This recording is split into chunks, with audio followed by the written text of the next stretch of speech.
So 3, there is a sign-in sheet going around. I don't know, we lost Putney. Maybe Putney's all been struck down. Ann is not with us today, and Tim is not. So if somebody could just make sure that gets back to Wendy at the end of the night, the sign-in sheet, that would be great.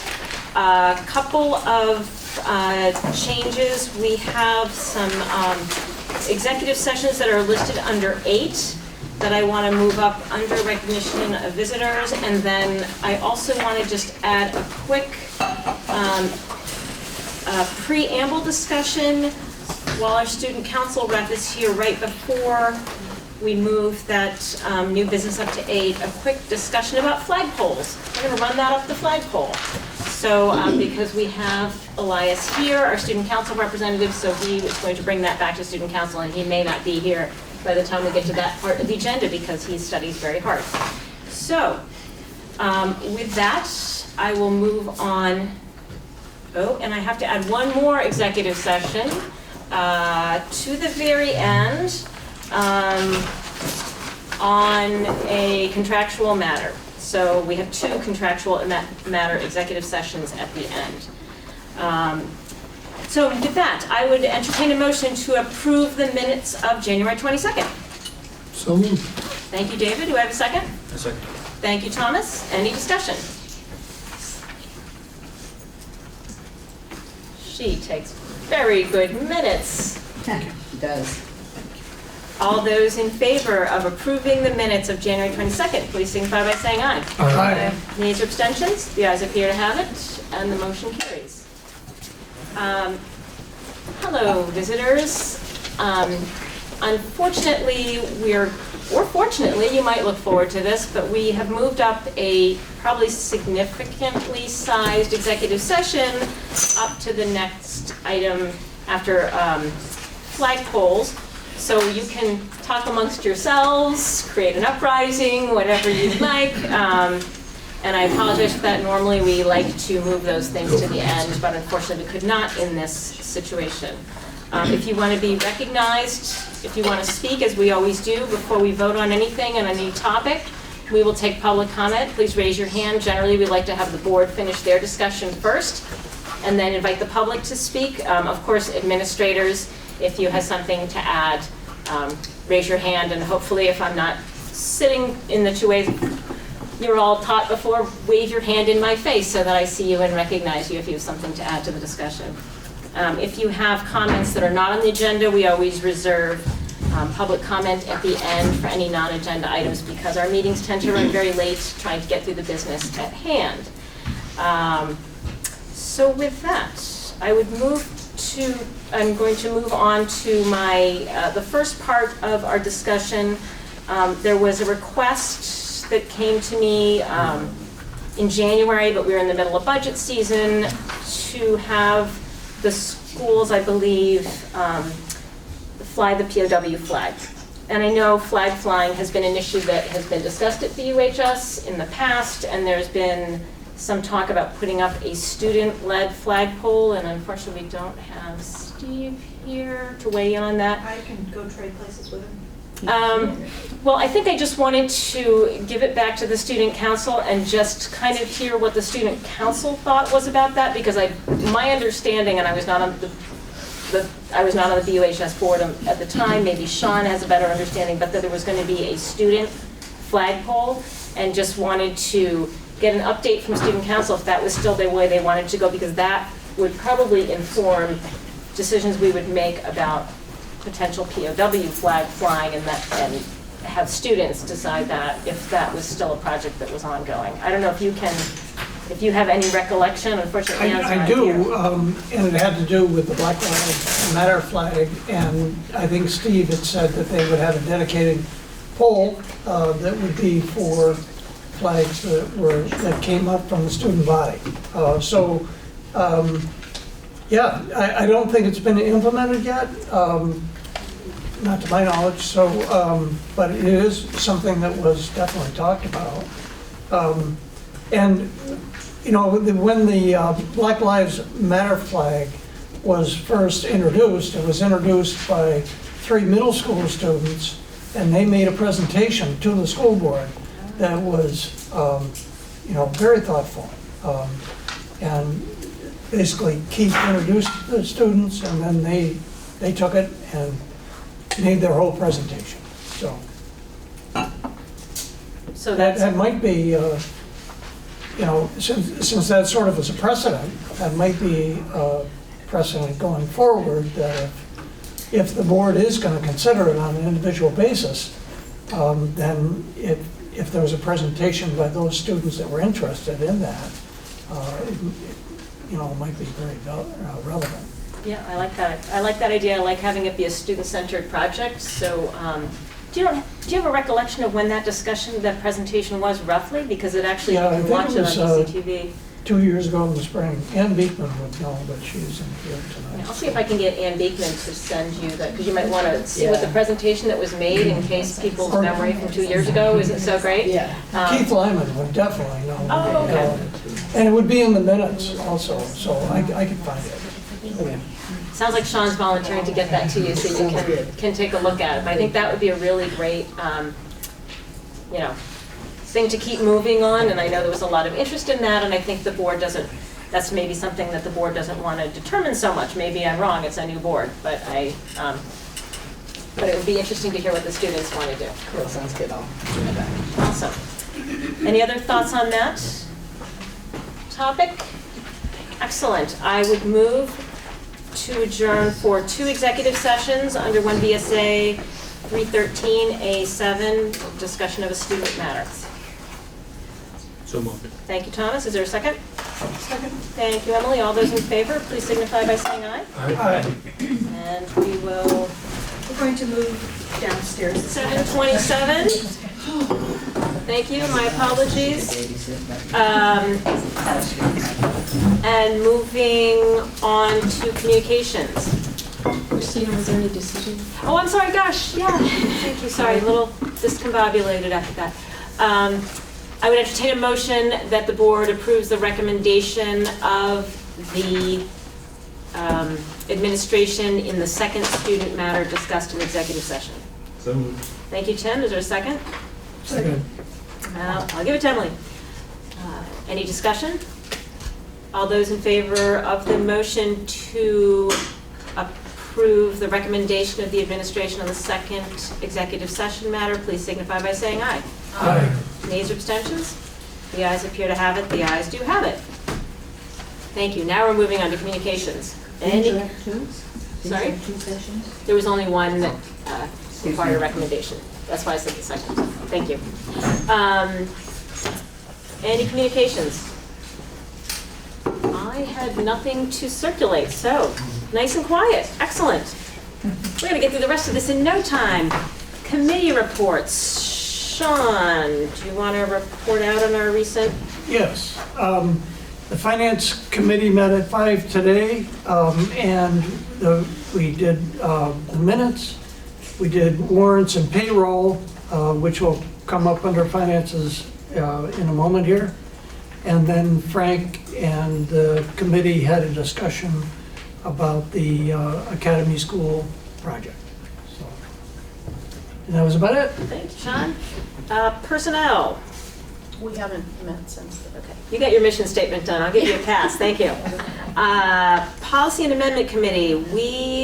I need to get together with everybody because we have several policies we need to tackle that have come up. So I will go out with a bang on the policy committee and get some stuff in the works. So I'm looking to do that sometime early next week, policy committee members. So I will send you out an email if you could just let me know when your availability. PPE committee. So we met on the 29th of January, so last week. And we finished up, we had data dives with different administration just to kind of get an overview and do some information gathering on what systems existed. So our last one was with Paul Smith, which was really informative. And during the meeting, actually, or before the meeting, Frank actually sent along some after-school care budget information and other information that we went into with Paul too, because he knew a lot about it, which was one of the issues that we were tracking, or at least delving a little bit deeper into to see what after-school care looked like throughout the district.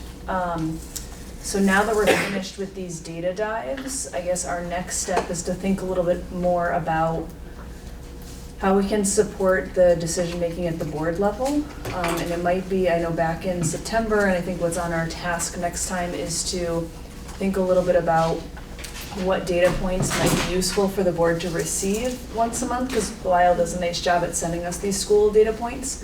So now that we have an overview, like maybe there are some things we'd like to subtract or add to those sheets so that it can be more informative and help us to make more longitudinal or long-term decisions. So that's on our kind of task for next time, is to think a little bit more, now we have all this information, what do we do? And how do we make sure that, you know, it's kind of coming from the community and coming from the board, kind of leading our drive.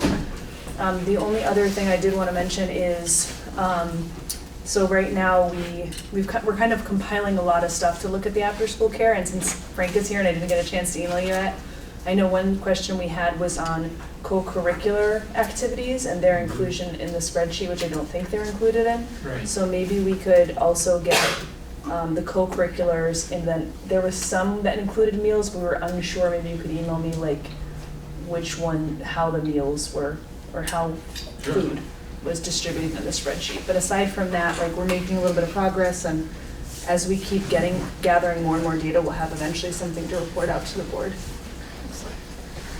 Do you have a sense of when that, you know, it might be really interesting to have, you guys have been doing a ton of work and getting a ton of data together, and so I'm wondering if sometime in the next month you might want to have one of your fabulous PowerPoint presentations that make me so jealous. I think we had talked about next time, our next meeting is next Wednesday. We talked about next time figuring out what we could actually share with the board at this point, because we do have a lot and we know that there'll be some turnover.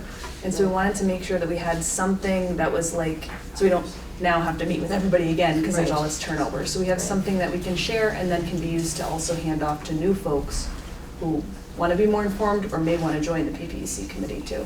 That would be, Both. Yeah. that would be fabulous. So keep me posted and let me know when you want to put something on the agenda. Thank you.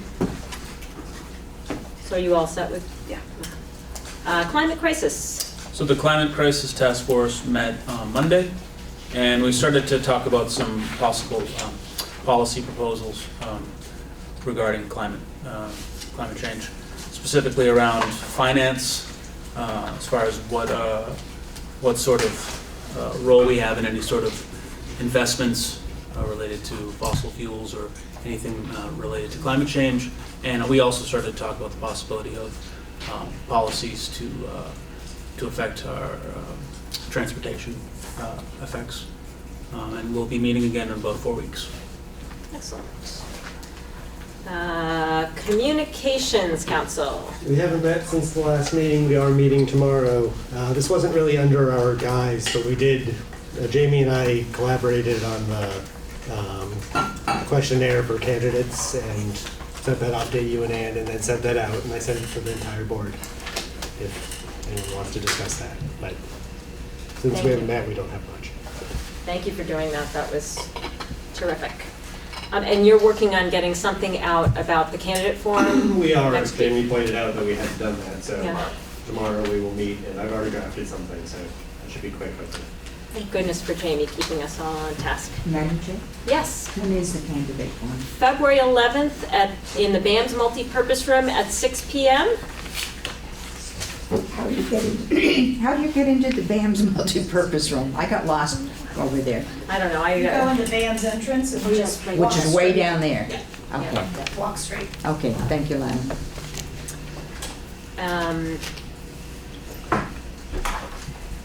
Diversity and equity. Ann is sick today, so that I don't think they have met. Yeah.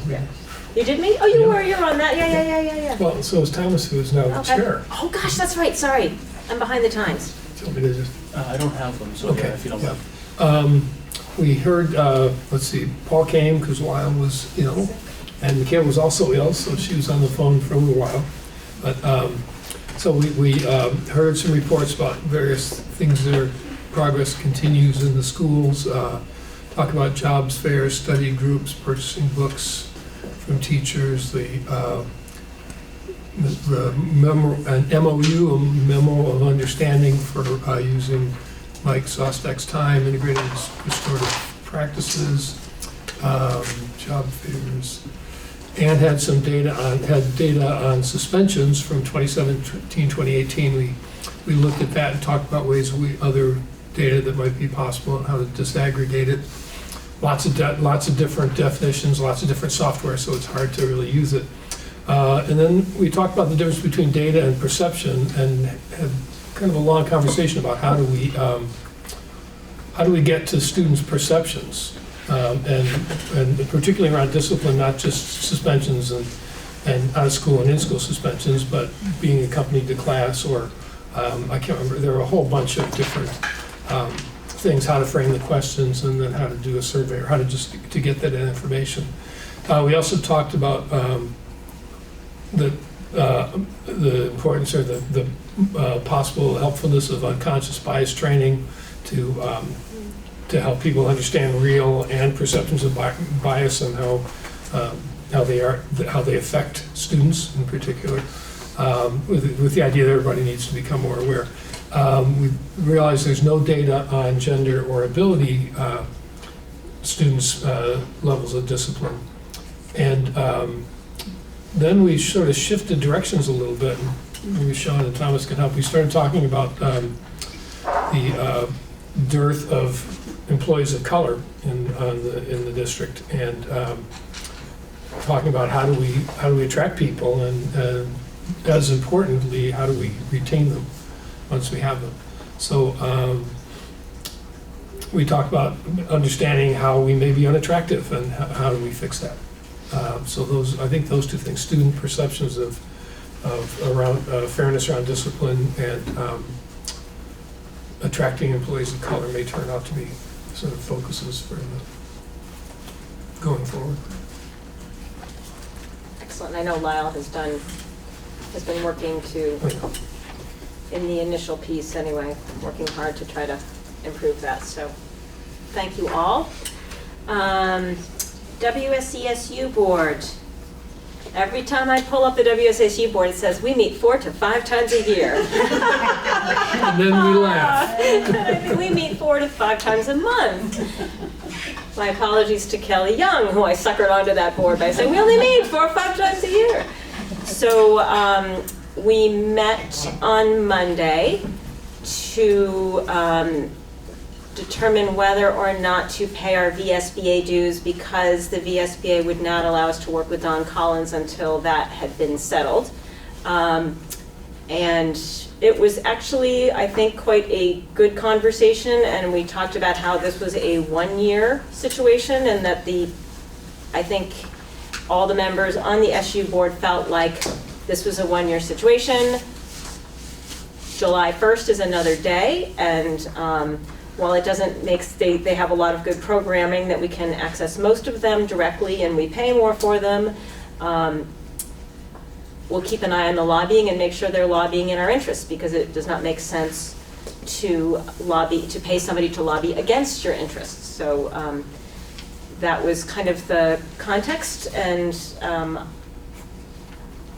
that we're not paying the dues, I don't have a duty of care, so I can say whatever I want. And so I will say that I think it would be a good thing to really look at this July 1 and think about, moving back with them and seeing how things are going. We then had asked Carrie to move forward with trying to engage Don Collins and get this ad up and running for the superintendent search. And there was one other thing. Yes, Carrie, what am I forgetting now? That's really all we did. Wasn't there something at the end? Oh, there was an executive session, okay. I don't think so. There was an executive session, that's why I don't have it in my notes, but I knew there was something else you snuck in there. Sean? Well, as long as we're speaking about the VSBA, I would just like to thank you, Kristina, for being our representative from Windham County for so long and going to those meetings, and you're going to be missed there. Well, thank you. A lot less pizza in my life. Yes, I Jen? was a little confused about what I think I heard you say. I thought you said we couldn't use Dawn unless we paid our dues. No, well, the message that came to Carrie, that came to me, was that they wanted the dues cleared up before any situation, before Dawn, who also happens to be the vice chair of the VSBA, was engaged by our district. So we're working through all of that now, so. But then you also said we're talking to him, so that's the two. Now we are talking to him because we have decided to not pay our dues, so. We do not. Still confused. If you point out that it was a personal integrity question for Don rather than anybody's policy or rules? So it was part of the duty of care the duty of care oath that you take as a VSBA member. So the conflict of interest there where we're maybe on the, maybe paying our dues, maybe not paying our dues. So Carrie's working on engaging Don at this point. We can now talk to him, but they didn't want us to talk to him until we had settled the matter of our dues. So they don't care whether you pay the dues or not, you just had to settle which way you were gonna go. That's an interesting question. I'm not certain, but. Sorry, Kristina. So I'm not entirely clear on where that stands. Okay, thank But you. we have determined our dues for this year at this point. That's it, correct? Okay. And council reports. Has anybody attended any leadership councils? We have leadership councils on later to talk about as a board holistically, but any reports from anybody that's attended? We do have an appointment though, right? Yeah. Been quiet in the Western Front. We have a possible appointment. Emily Wagner from Oak Grove to join the Oak Grove Leadership Council. I would entertain a motion to appoint Emily Wagner to the Oak Grove Leadership Council. So, Thank you, Thomas. Is there a second? Second. Thank you, Emily. All those in favor of appointing Emily Wagner to the Oak Grove Leadership Council, please signify by saying aye. Aye. Nays or abstentions? The ayes appear to have it. The ayes have it. Welcome to the Oak Grove Leadership Council. Thank you for your service, Emily Wagner. Fabulous. So, what's our count now? Oak Grove is up and going? So we've approved Oak Grove, Academy Green, Dummerston is up and going, Putney, Guilford are all up and running. Awesome. I have not heard about first meetings for the others. In the Wyndham Regional Commission, we're keeping the existing commission that Ann served on, so that one's sort of going. But we weren't going to have them have a whole separate structure when they have this structure already. Right. The Career Center. For the So, Career yeah. Center, yep. So Yeah, actually EES has their policy council, which is made There. up of parents as well. So, excellent. It's time to do it. I haven't seen the agenda yet, but I'm pretty sure the Guilford Leadership Council will meet at 1 o'clock this coming Friday. It's- The Guilford Leadership Council met last Friday at 1 p.m. And the agenda was really centered on preparing for town meeting. The Leadership Council will be doing a 15-minute presentation at town meeting. So we prepared. And the Leadership Council will be meeting this coming Thursday, the 13th, at 7 p.m. at the Guilford pre-town meeting. And we'll be giving a quarterly report. It's an opportunity for people that cannot make the regular meetings on 1 p.m. on Fridays to attend a Leadership Council meeting and to have a dialogue with the Leadership Council representatives. And that'll be a warned meeting, right? That's a warning meeting. The warning is out. That is February 13th, 7 p.m. at the Guilford Community Collaborative. Thank you, John. Thank you, John. So one thing. Yeah. So when you said that you named all the places that now have instituted leadership councils, so that doesn't mean though that they've had their first meeting? Correct. Okay. It's because board members haven't been assigned to a lot of those. Right. Okay. That's later, Okay. a little more work for us. Kristina, may I make a suggestion? Sure. It was a request from BCTV that when people speak, they say who they are. Oh, yeah, I'm sorry, And I yeah, forgot. when you, sorry. I'm off my game tonight, sorry. Yes, state your name when I call on you. Pretty much know all of you by now, but just for the BCTV audience. Okay, moving on to finances. I would entertain a motion to approve the warrants of January 13th, 2020, in the amount of $107,248.64. From January 21st, 2020, in the amount of $161,284.47. And from January 27th, 2020, in the amount of $713,335.27, as well as the payroll dated January 17th, 2010, in the amount of $1,217,538.79. So moved. I should, is there a second? Second, okay. Kelly? Thank you, Kelly, for the second. Thank you, Sean, for the motion. These warrants were all approved by the Finance Committee, recommended for approval to the board from the Finance Committee. Are there any other unfinished questions? Like how Steve Rice's phone blew up when it hit the sound system? That's a pressing issue that I'd like to know, and I wish I'd seen it. Any other questions? All those in favor of approving the warrants as listed, please signify by saying aye. Aye. Nays or abstentions?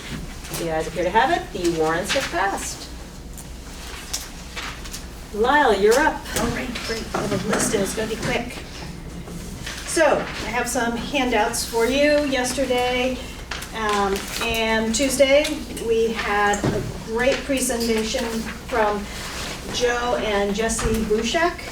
They're Abenaki Indians natives from New York State, are published authors. They did storytelling, they did songs, pretty much for a packed crowd both days. So that's just a little information on those two. We have a resignation. Stephanie Moransky, an Oak Grove teacher. Her spouse has accepted a job in Rhode Island, so she is planning to relocate this summer. So I will ask you to accept Stephanie's resignation effective June 30th, 2020. What was the last? Stephanie Moransky. Moransky. I would entertain a motion to accept with regret the resignation of Stephanie Moransky. Thank you, David. Is there a second? Second. Thank you, Emily. Any discussion? All those in favor of accepting the resignation of Stephanie Moransky, please signify by saying aye. Aye. Nays or abstentions? The ayes appear to have it. We're very agreeable tonight. Great. I'm going to read you a list of other people that are retirees. These are classified staff, so they don't come to you as recognition or as acceptance of their resignation. However, they've worked with us for a very long time, and I think it would be nice to recognize them. So we have Vicki Lynn, who's the Academy admin assistant. Yes, I know. That's gonna hurt. That is going to hurt. Claudia Fanto, who's a longtime paraeducator from Green Street. John Murphy, who retired once as a teacher from the high school and then had gone back and worked as long as that, again, as a custodian at Academy and Powers House. Deb Bozatarnik, who is a special educator para at Oak Grove right now, I believe. She is. And Brian Thompson, another custodian. You are down custodians at Academy School. Very hard people to replace. Yes, they are. So just so you know. Well, we thank them for their collective years of service, and our hearts go out to the staff at Academy as they try to replace custodians. That is not easy. Right. And lastly, we are beginning to get our lead testing results back. We do have some sinks that need to have some faucets changed. We've shut off those fixtures to so that we aren't accessing them for drinking water. There's signage up, filtered water in systems areas that we need to access for water. And as that starts to come online, we'll give you more information. But right now we have information back on BAMS, BUHS, and Dummerston. And so those principals and facility managers are on top of it, and we're in process. I assume the state will release their results at some point, so I want to make sure you're kept on top of what we're doing. I think it's important to note that the state requirements are much lower than for schools, which is great, but at home you can have 15 parts per million, not a question. The bottled water you buy can be 5 parts per million by the FDA standards, and our schools are required to be under 4. So, so something that may have to be shut off might have the same lead that is allowed in bottled water. So we just have very stringent, it's a good thing, no amount of lead is a good thing, but just so people understand, it's not pure lead coming out of the pipe. And it's much An less abundance than, of caution. yes, it's an abundance, thank you. Good wording, that's a good superintendent phrase. That's it for me. Thank you, Lyle. I'm moving on, so we already did our executive sessions. So moving on to the annual meeting warning articles, which we warned, but now I'm happy to say they're a little bit less, so we get to warn them again. So that is with great pleasure. I will whip through the warning articles for our annual meeting that we worked on last meeting. The legal voters of the Wyndham Southeast School District, the district, comprising the voters of the towns of Brattleboro, Dummerston, Guilford, and Putney, are hereby notified and warned to meet at Brattleboro Union High School in Brattleboro, Vermont on Tuesday, March 17th, 2020 in the gymnasium at 7 p.m. to conduct the following business. Article 1, to act on reports of officers. Article 2, to elect the following officers of the district, which officers shall assume office upon election and serve for a term of 1 year. Moderator, clerk, treasurer. Article 3, shall the voters of the school district authorize the school board to expend $51,171,300, which is the amount the school board has determined to be necessary for the ensuing fiscal year. It is estimated that this proposed budget, if approved, will result in education spending of $18,932 per equalized pupil. This projected spending per equalized pupil is 4.1% higher than spending for the current year. Article 4, to transact any other business that may legally come before the meeting. Do I have a motion to approve the warning? So, Thank you, Thomas. Do I have a second? Tim, thank you. Any discussion? All those in favor of approving the warning for the annual meeting on March 17th, please signify by saying aye. Aye. Nays or abstentions? The ayes appear to have it. The ayes do have it, and I will send this down your way. Thank you. So you can make it to Lyle. While it's going back, we have a pretty close to final draft for a table of contents of what the annual report will look like, so I'll just hand that around. Okay, and Frank's got some additional that'll go into the annual report. Madam Chair, Yes. what is the cap? We're at 18,932, what's the cap? So Jody Normando, I'm sorry. Sorry, thank you, Jody. The cap, well, it's a, 18,331, I believe. the cap is 18,756. However, eligible construction costs are not part of that, and that's around $875. So we are beyond the threshold, but we are not going to be penalized by that threshold. Thank you. I know you told me that one time in another meeting, but I wasn't sure it was the I same. know we never had that in our previous budget, so there's always something new to learn. Okay. So, do you want to address these a little bit? Yeah, really quickly. Great.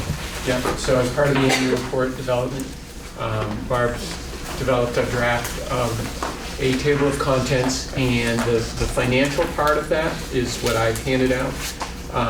So I didn't give you, page numbers and all of that sort of things. It's obviously going to be absorbed into the report. But I wanted to bring to your attention just a couple of things that you've seen, but in different formats.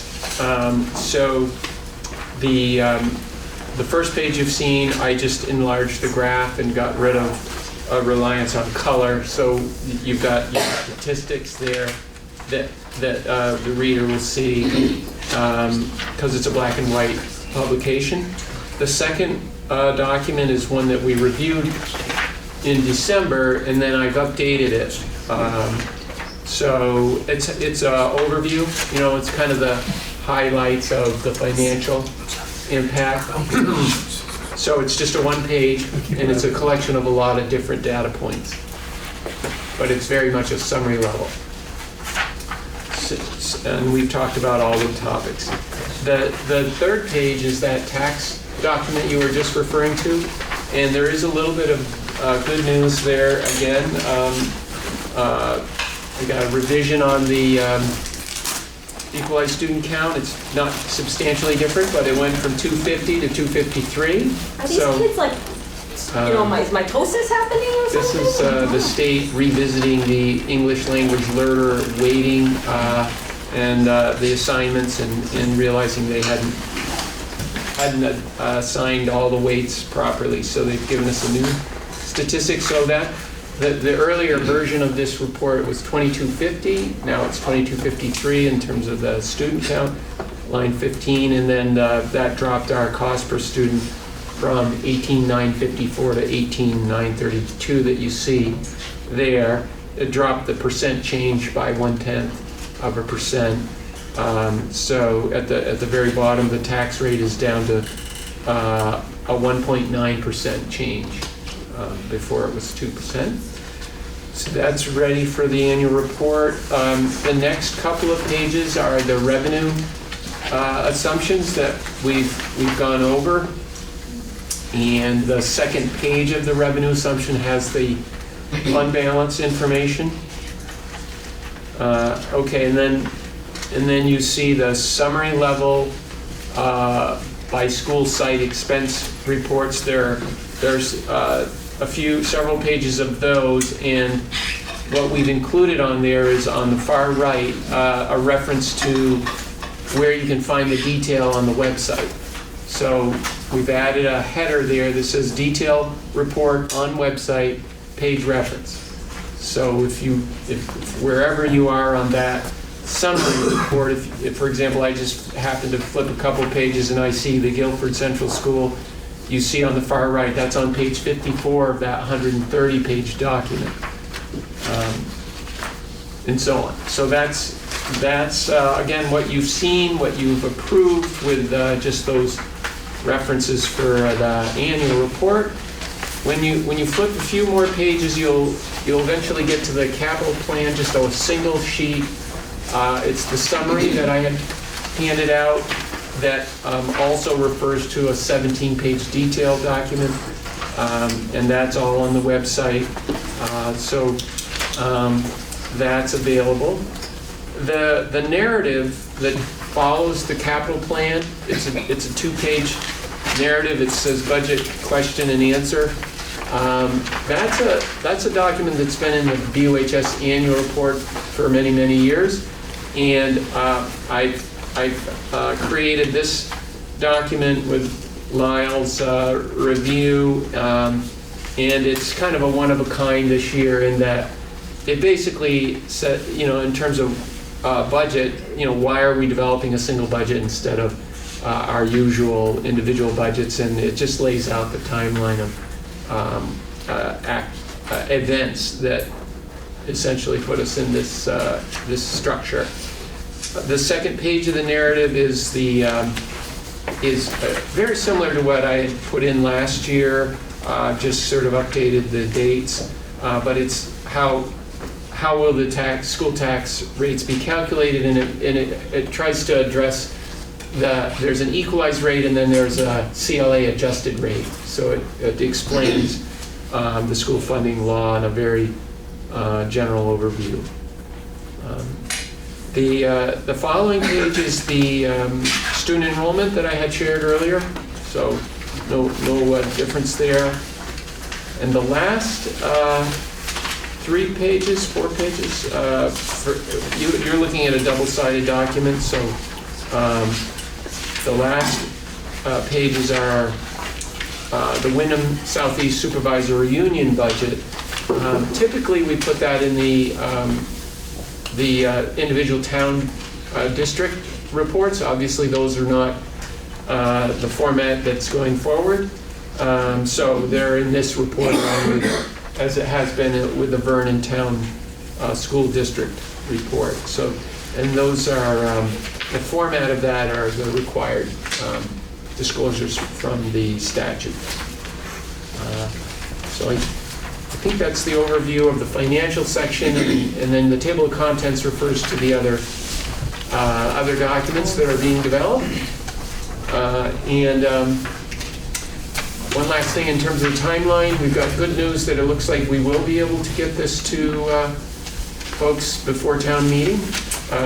Barb is going to try to create the proofing document and distribute it to volunteers who are willing to proof the document before it goes into print.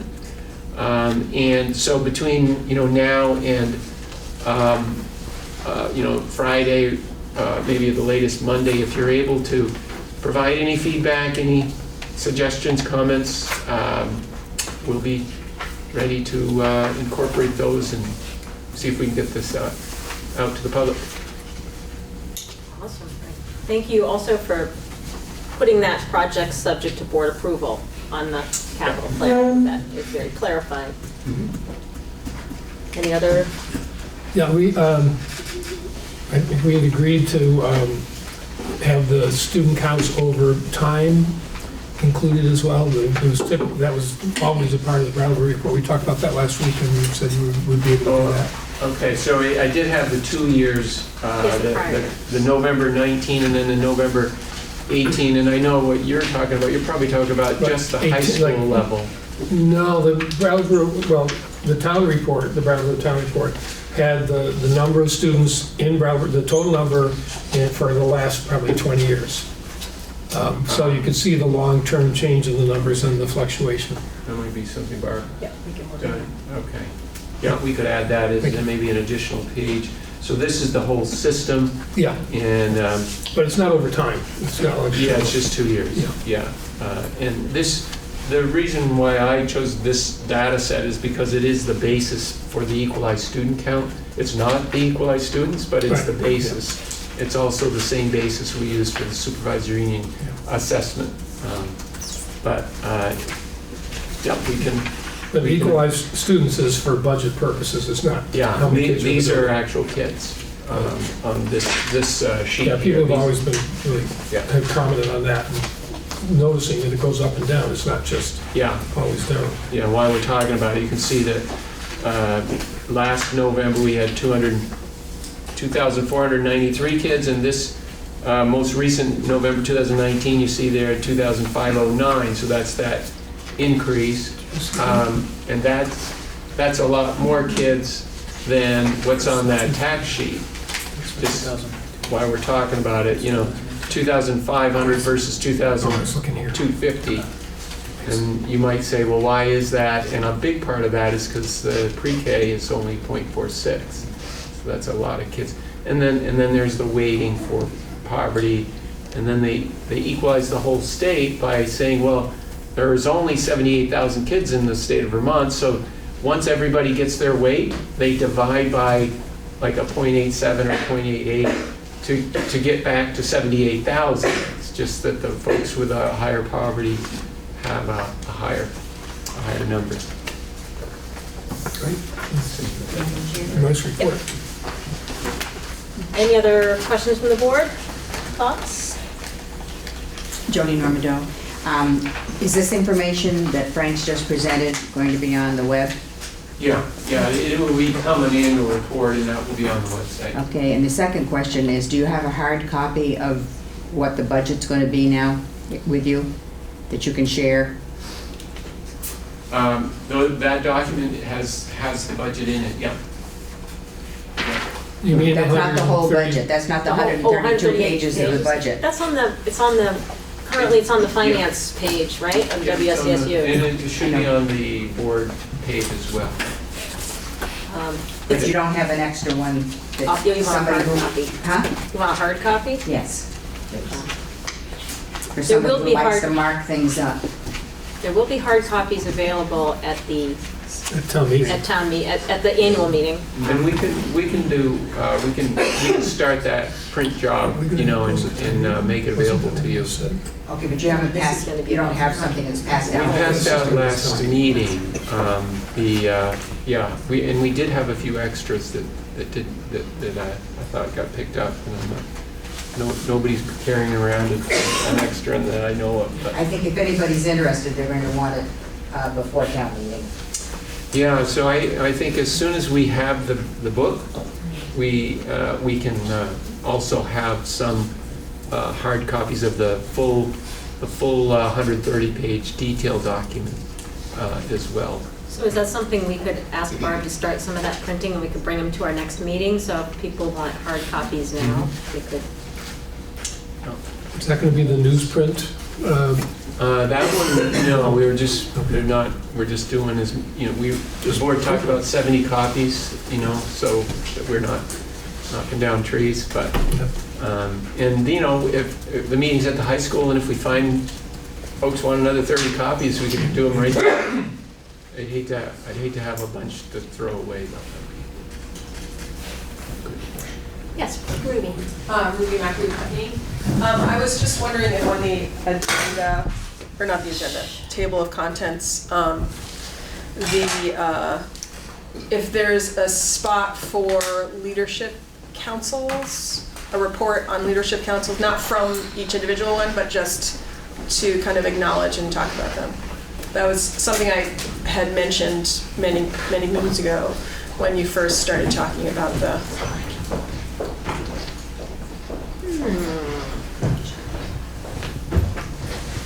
I'm gonna assume that's a no, so I'm just gonna go into my. So there was, we put in school reports from principals, and so decided to include that because that, you know, was going to sort of be the way, our vehicle for covering what's happening in each of the schools. So I would just kind of propose and put out there for board consideration that the kind of report that you get from Lyle in her administrative report that is like, you know, there are 10 schools and 6 of them are gung-ho and 4 of them are still, you know, working. I think that having that kind of report would help immensely in changing our community's culture around the leadership councils, because they're a thing, but they're clearly not a thing in some schools in the way they are in others. And so hearing about them and knowing about them and even seeing statistically what, not in terms of like, this one's got 0, this one's got 10, that doesn't need to be there, but certainly acknowledging that it started, there's vibrancy, but there's also struggles. We need people to step forward. I think having that said, I think would be good. So I did include that in my letter from the directors and talked about the leadership councils and how they were created and their intent, and to please, you know, contact your principal. And I guess it felt a little awkward because up until now there haven't been that many up and running, and you know, Guilford, that was up and running first, is doing a presentation at their town meeting day, and I think that is another venue that would be a great way going forward. Yeah. To you know, in the individual communities, to have people hear about it. Right. But I thought it'd be funny if there's a lot of them aren't up and running yet, and so your first task to write a leadership letter from the leadership council would be somewhat challenging if this is your first meeting or your second meeting, as opposed to Putney and Guilford that were, you know, out there at the gate. So. And that's where I feel like I've appreciated Lyle's voice, where she is actually someone who's removed from it and is acknowledging it and talking about it in a more, you know, a broader way. And so that's what I think, if that were missing, I feel like you're missing an opportunity to engage the community and help them to get on the journey that we're going forward to make leadership councils a thing. So that's all. I mean, that's really just my thought and my recommendation. I realize you're on like the 11th hour of your meeting, but that's it. Yes. Yeah, I think it's a really good point, and especially since this is one of the really big changes, other than the obvious one that there's only 8 people instead of 30.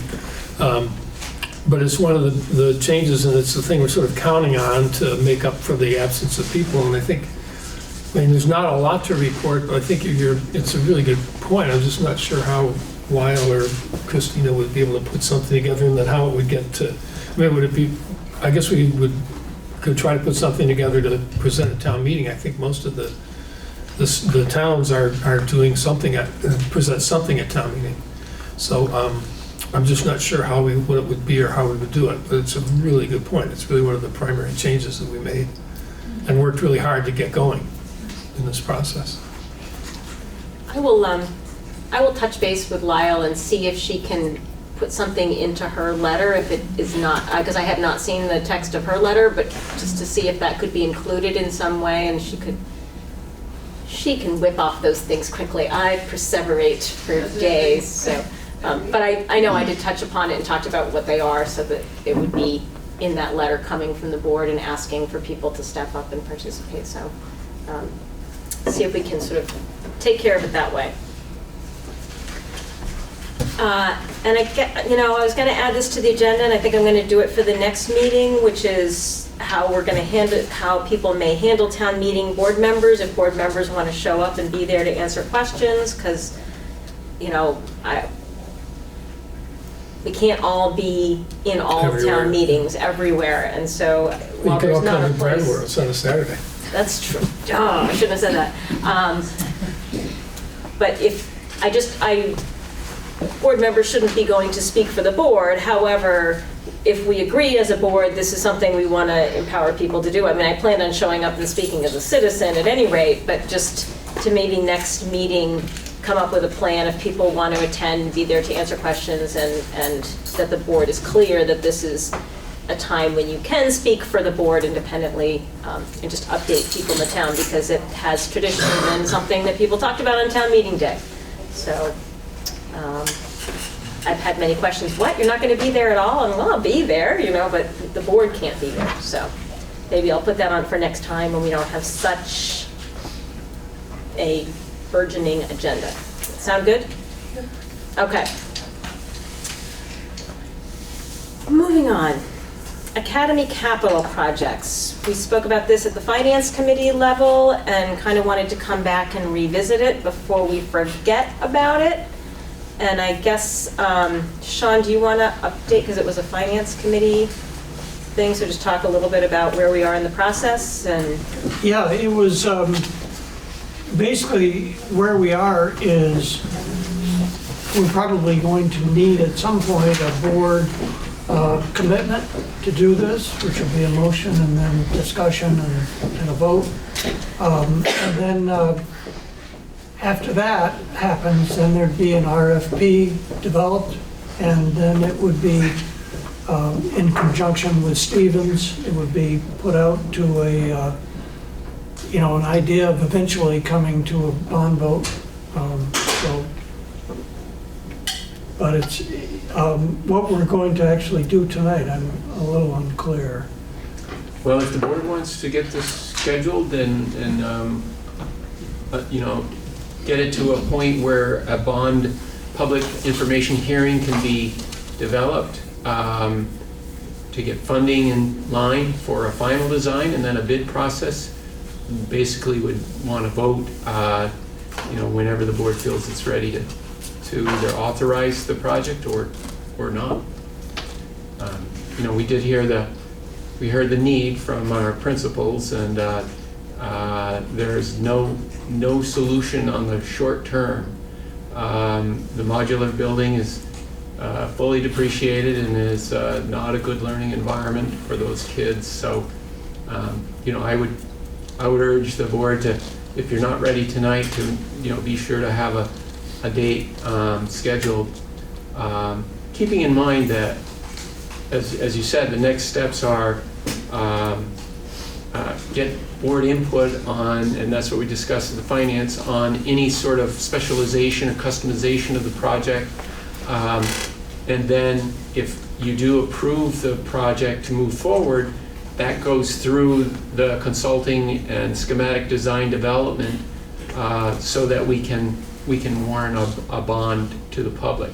If the public says yes, Then you can go forward with a bid, and you would hope that the bids fit within the bonded amount. The bonded amount is informed by that feasibility study and any other modifications that between now and when we go to a bid that the board may want to add, for any sort of alterations, alternates, and so on.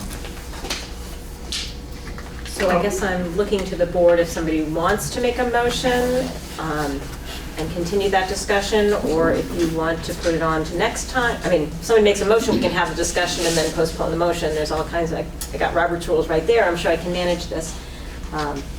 Well, I could make a motion that the WSESD Board pursue the next step in the Academy School project, and Which is to prepare for a public hearing on a bond vote for that addition. yes, And- that's just what I was going to say. Oh, sorry. I thought you were looking All right. I was waiting to be coached. Yes, that's the motion I made. Thank you for the motion. Is there a second on that motion? Wait. Oh, Can I sorry. read that back? Because it came from two different people and it's kind of funny. Sean moved to, what is it? Sean moved for the WSESD Board to pursue the next step in the Academy School project, which is to hold a bond vote. Did I get that right? Well, it's to prepare, yeah. Okay. For To public- prepare to hold a bond vote. Public information, yeah, we usually call it a public hearings to consider a bond proposal. Okay, so to prepare a public hearing? Consider a To bond. prepare to, wait, so which is to prepare a public hearing on On a bond on the bond vote. vote. Okay, thank you. Was there a second? Is there a second? Awesome. Thank you, Emily.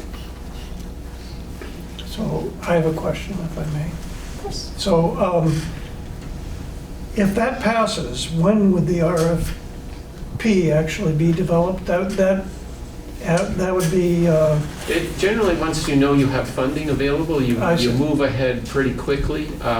so we do this vote, and then the next thing to do is to establish a time and a place for a bond vote. Yes, and in between now and then, we discussed, David brought up some very good suggestions on alternative building structures, materials, opportunities. So the next step, if this motion passes, would be, I would recommend that the Finance Committee meet again and we be as specific as we can. If anyone has, as we discuss, a model, a reference, a vendor that's known to meet commercial building codes for public schools, we identify that and we make that part of our public information hearing as to what the board's goals are, what the estimated project cost is, and ultimately a timeline for construction.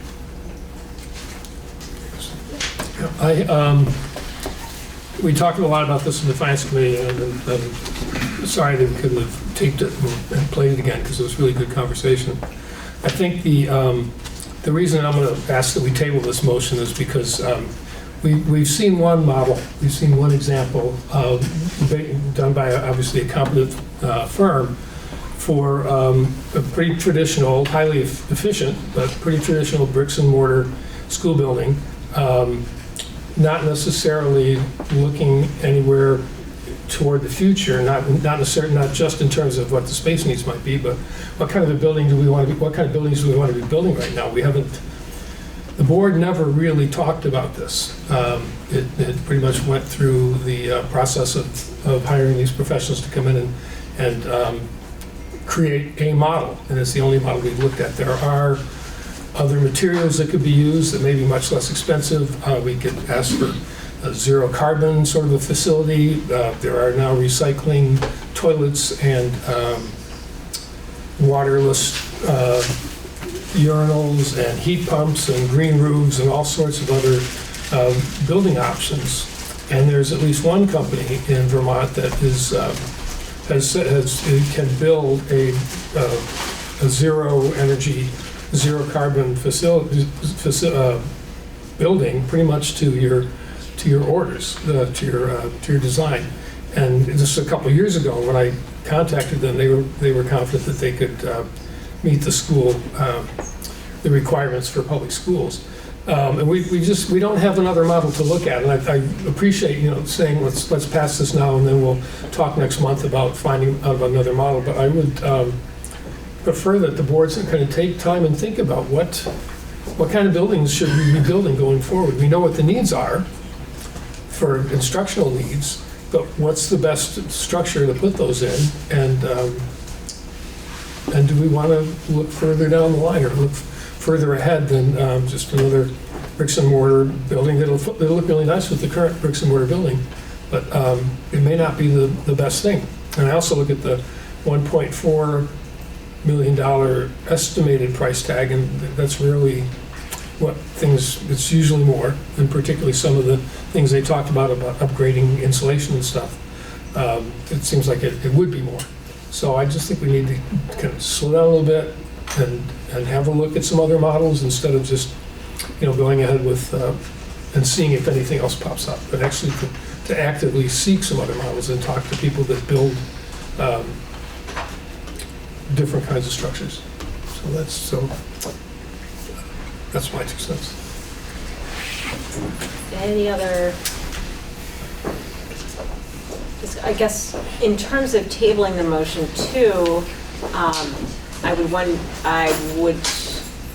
how long would you want to table that motion until the next meeting so that we could get some more information, or do you want to table this till July, Next meeting would be fine. tabling it till next meeting so you could gather more information. I just don't want this to, I'm starting to forget the original presentation now, and so I just want to sort of keep it, I'm not speaking for or against your motion, but I also think time is of the essence and moving forward so that we even remember what the project entailed.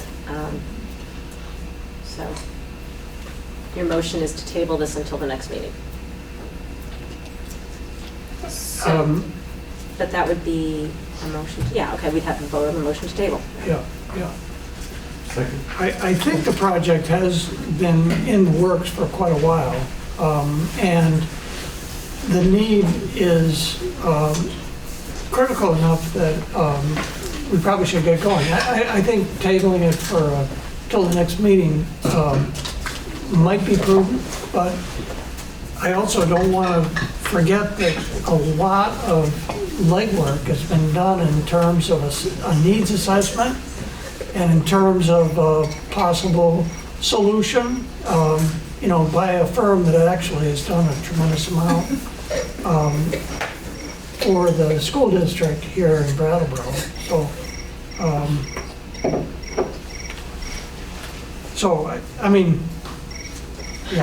Whatever. I think that there's a certain time frame that has to be met.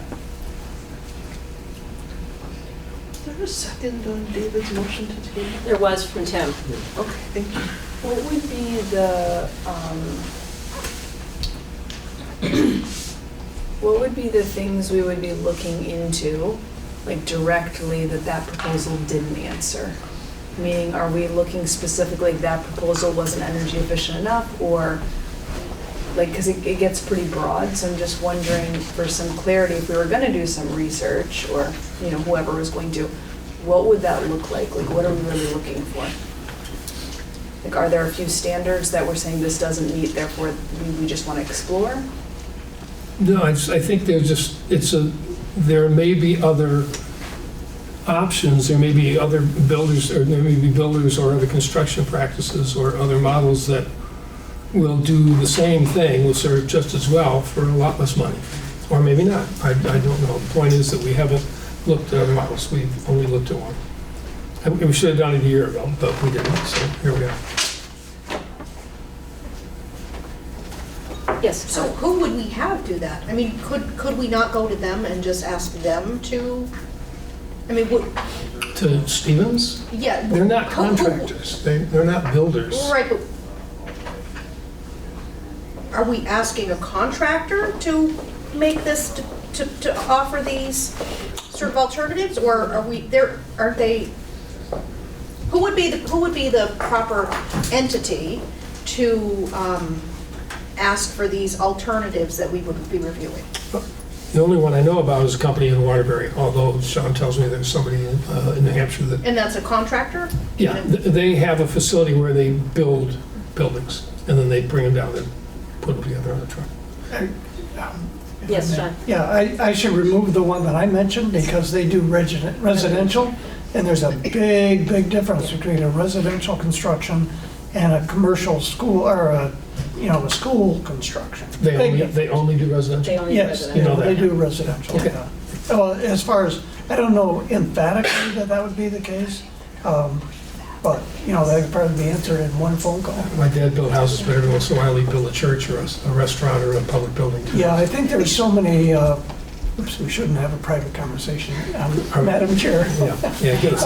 I think there are so many specific things in terms of construction in a school, a public school building that have to be answered.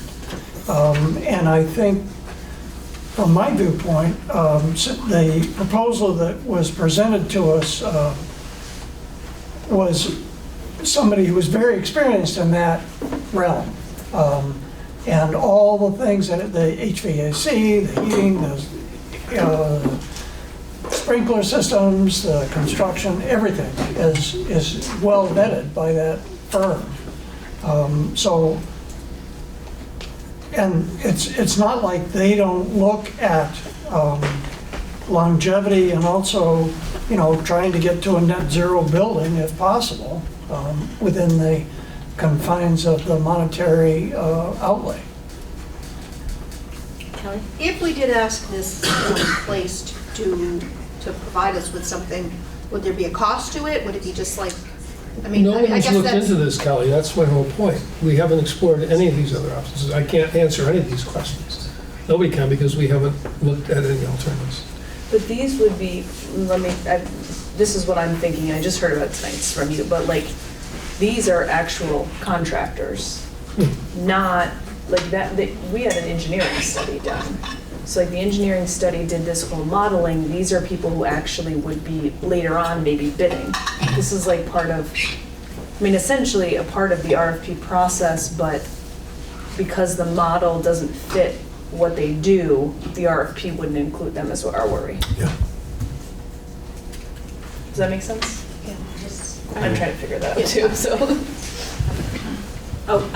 Kelly? Hi, Kelly, Dias Academy. I don't know a lot about all of the things that go into permitting and the land, but I'm trying to understand it, and Frank and I have talked a lot with Stevens and Associates about it, and I know the study that was presented had the breakdown of all the different permitting that's required. So I just want to make sure, I think it's certainly valid, David, to look into what else is out there, just to make sure that that would encompass all of that work, because we have a lot of drainage issues back there. We have water that runs under the school, so there's potential, big time construction on the environment around the area that would need to be done, that I don't know if a contracting company can do all that as like an engineer can. Well, we own that study, so we can give that to any contractor, and they'll have all that information about the site and about the permitting. So fortunately, we already have that. Yeah, and they did a great job, yeah. Right. So the, what you're talking about, David, and Kelly, your question about who do we ask, who do we talk to, that is the logical next step with the Stevens Associates, in that is part of their expertise. As Kelly is saying, they have the local knowledge of the permit constraints and the site restrictions. They were the ones that helped oversee the pellet boiler, so they have all the floor plans. They are a design firm. They do the design development. So the logical next step is that we use their expertise, and if you have a specific vendor, we reach out to that vendor and say, will you engage in our process? The board defines the goals of the project, the values, and then Stevens Associates, who you've engaged, would bring their expertise around civil engineering, the mechanical, the design, and then you have the alternative building construction materials that are out there, and you see if they can come together and meet the student needs, meet the code requirements, meet the commercial building requirements, and if the answer is yes, then great, we go forward with a bond, and if the public agrees, based on whatever impact that alternative may have, up or down on that 1.4 million, then you go to a bid, and you say, here's a base bid, and here's an alternate, or maybe you get to a place where you say, I like the alternate better, that's the base, and you don't even ask for a conventional bid. Those are the normal kinds of things you figure out. But my experience is the district is much better off if you work with the professionals that do this every day, and you incorporate the various alternatives that are out there. So is it your understanding that Stevens Associates would have a background in using people that are constructing in the shop, which is, there's a lot to be said about that. Mm-hmm. You don't have weather, you have everything is square in the shop, so there's a lot. I've dabbled in understanding this. I'm on that Unity Homes site all the time. It's fascinating. And so is it your understanding that Stevens has expertise in working, because it's a different way of thinking about something than the traditional, builder situation? They absolutely have expertise in evaluating whether that construction will meet the codes, the commercial codes. They have mentioned to me that they are aware of a firm that's quite notable in Vermont for net zero construction methods, and again, this is all part of, they presented a feasibility study that is it's a very efficient and logical extension of current infrastructure, but so there's the base good starting point. It's a known solution, proven for 50-year sort of life, but everyone that I've spoken with Stevens Associates is very willing to consider any suggestions, and that's obviously what they do. They want to meet the owner's goals and expectations. So it's just a matter of you telling them what you want. And it really helps if you have a specific vendor that they can call. And then we plug it into the code compliance and all the other parameters, and we move ahead, informed. Any other thoughts from the board on the motion to postpone to the next meeting, which is the motion before us? So one more thing is, so then we would be tabling, and next time we would come back with maybe now I'm hearing this new information, some specifics that we were going to ask Stevens to do? Is that the case? I don't think we had any specifics. I mean, someone, and I would be happy to do it, although I think, Frank probably would be better at it, but I would start with Pete Yost with Building Green and ask about contractors that have different ways of looking at building things. And then the next question is, do they know about school building codes? They have experience in that, and get some recommendations and find out what's available. Maybe if there's just nobody out there, and the people in Waterbury can build us a rectangular box and put partitions in. We can put tables in and have 4 rooms, but that's maybe not adequate. So I have no idea. I just know I would just like us to explore a lot more before we ask for $1.5 million to build an addition. And just in terms of the motion on the table, I am just wondering if we could move forward with preparing for this while doing this simultaneously. And that's what I'm wondering. I'm not trying to short circuit using a growth mindset and applying it to this project and thinking about things differently than they've been done for the last 100-something years. So, but could this be done, it might take a little bit longer to get to that place where we're ready to present, but at least we'd be doing this under the guise of moving forward with the project, and then we could focus on how we get it done. So I'd like your thoughts on that, David, about not delaying it, but just making sure that we're doing this and the board has a commitment to do that.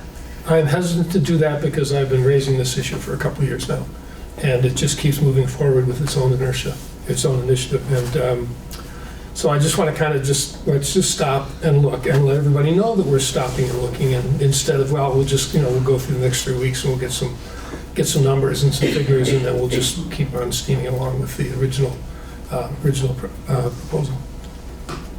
Thank you, that's helpful. So it's 3 weeks for due diligence. So I'm Nancy Weiss, and I'm with the Wyndham Regional Career Center, and David, I just want to warn you, there are some things that you want to experience long before you invest in them. I'm well aware of that, And Nancy, thank you. having worked in a school building with waterless urinals, it was a maintenance nightmare. And I'm not, that's... And that was how many years ago? That was 2 years ago.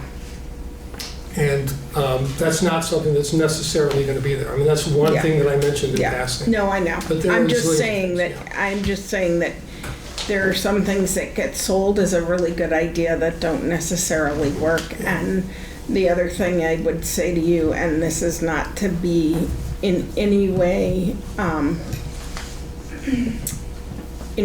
to derail what you're trying to do, because I completely appreciate what you're trying to do,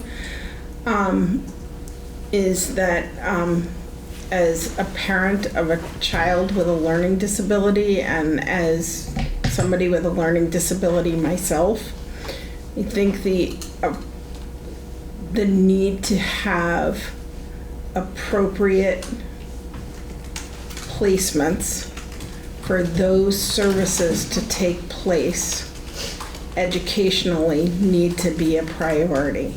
And the description of the situation at Academy is that is not currently happening. And so every time you delay that process, and I'm just saying this to people in general, and I'm saying it very passionately, that every time that process is delayed, you're sacrificing the reading, writing, and math, as well as speech and language and every other special ed service for the students in that building. And I would encourage the board, both as a parent and as a learning disabled adult, not to delay any longer than you absolutely have to in making this decision or looking at alternatives, because what you're sacrificing is a child's education. Yeah, I'm not sure if you've ever been in a district where a budget or a bond was defeated, but the amount of time that is lost by going ahead with something and not being able to give a really strong argument that this is the way to go and having really strong consensus from the board promoting it is much more damaging than taking 3 weeks to explore alternatives.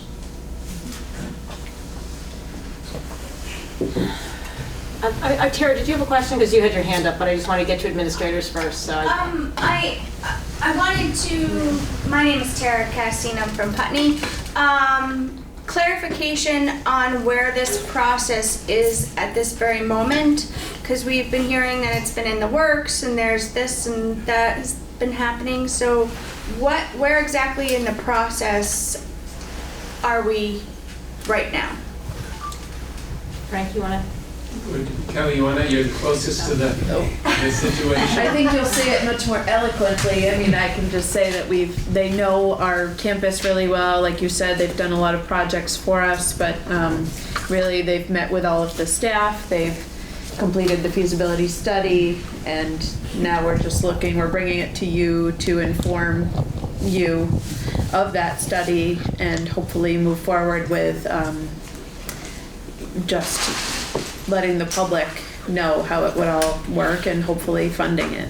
But there's nothing actually happening other than that. There's been no like study for engineering or. That was the study that Stevens, I don't know if you were here, they presented, I can't remember the day. Yep, a couple weeks ago. And, I was so sorry. Oh, yeah. Yeah, it's a good. I'll watch it then again. Yeah, it's a good presentation. So basically, it just encompasses the reasoning behind Okay. the addition and our current state and circumstances that kids are learning in or trying to learn in. If I could add. Yes.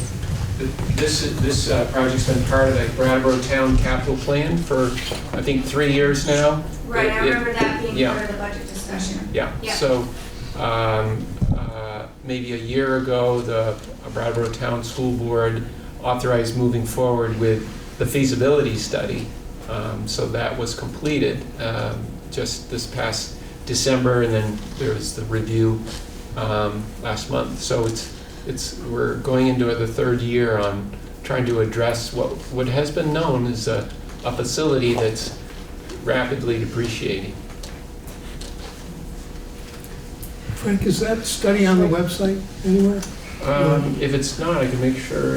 I thought it was, get there. but I can't find it. I did email it to all board members, probably January 20th, something like that, just before the January 22nd board meeting. Is this follow-up on that? A little bit, yeah, Okay. it is. One thing for sure, there's the White House there behind the academy. It was something that was added quite a while ago. Yeah. And it is deteriorated, and it no longer answers the need. It takes a long time for the kids to get from the building into the White House, and then they're not good facilities once they get there. So it's not like all of a sudden it just mushroomed overnight. It's a long-standing issue that actually the Brattleboro Town School Board has been looking at for quite a while. And so now we're at sort of a juncture that educational needs, as Nancy referred to, are up front and center.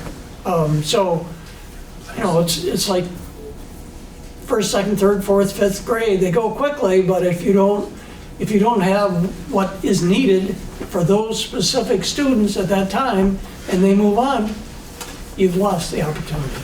So I think it's pretty important to move on now, personally. I mean, we've been working at it for a long time. Ruby? Ruby McPutney. I guess I just wanted to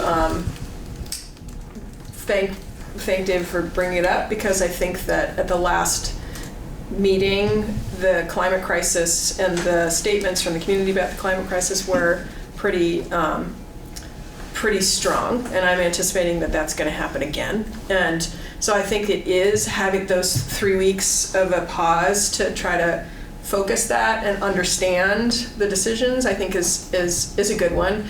And I would just encourage you to reach out to, or somebody to reach out to, the Putney School has a net zero building. Their field house is net zero and has the kind of toilets you're talking about and has a green roof capacity. So they might have information that would be useful. And also, I don't know as much about Hilltop, but I know that's a very new building, and I can't imagine as a private school that they didn't invest in some pretty environmentally sound measures. So that was just my recommendation. Thank you, Ruby. And that is the firm in Waitsfield that I think David is talking about, actually, that did the Putney Fieldhouse, I think. I think it's Waitsfield instead of Waterbury, maybe. Could be. It's the valley. The W somewhere up there, somewhere not here. Will the Sustainability Committee be meeting in the interim? That's a great question. We would. Not for a few weeks. Not within 3 weeks. It would be, let me see, 1, 2, 3. I think we were going to be the 9th of March, so no.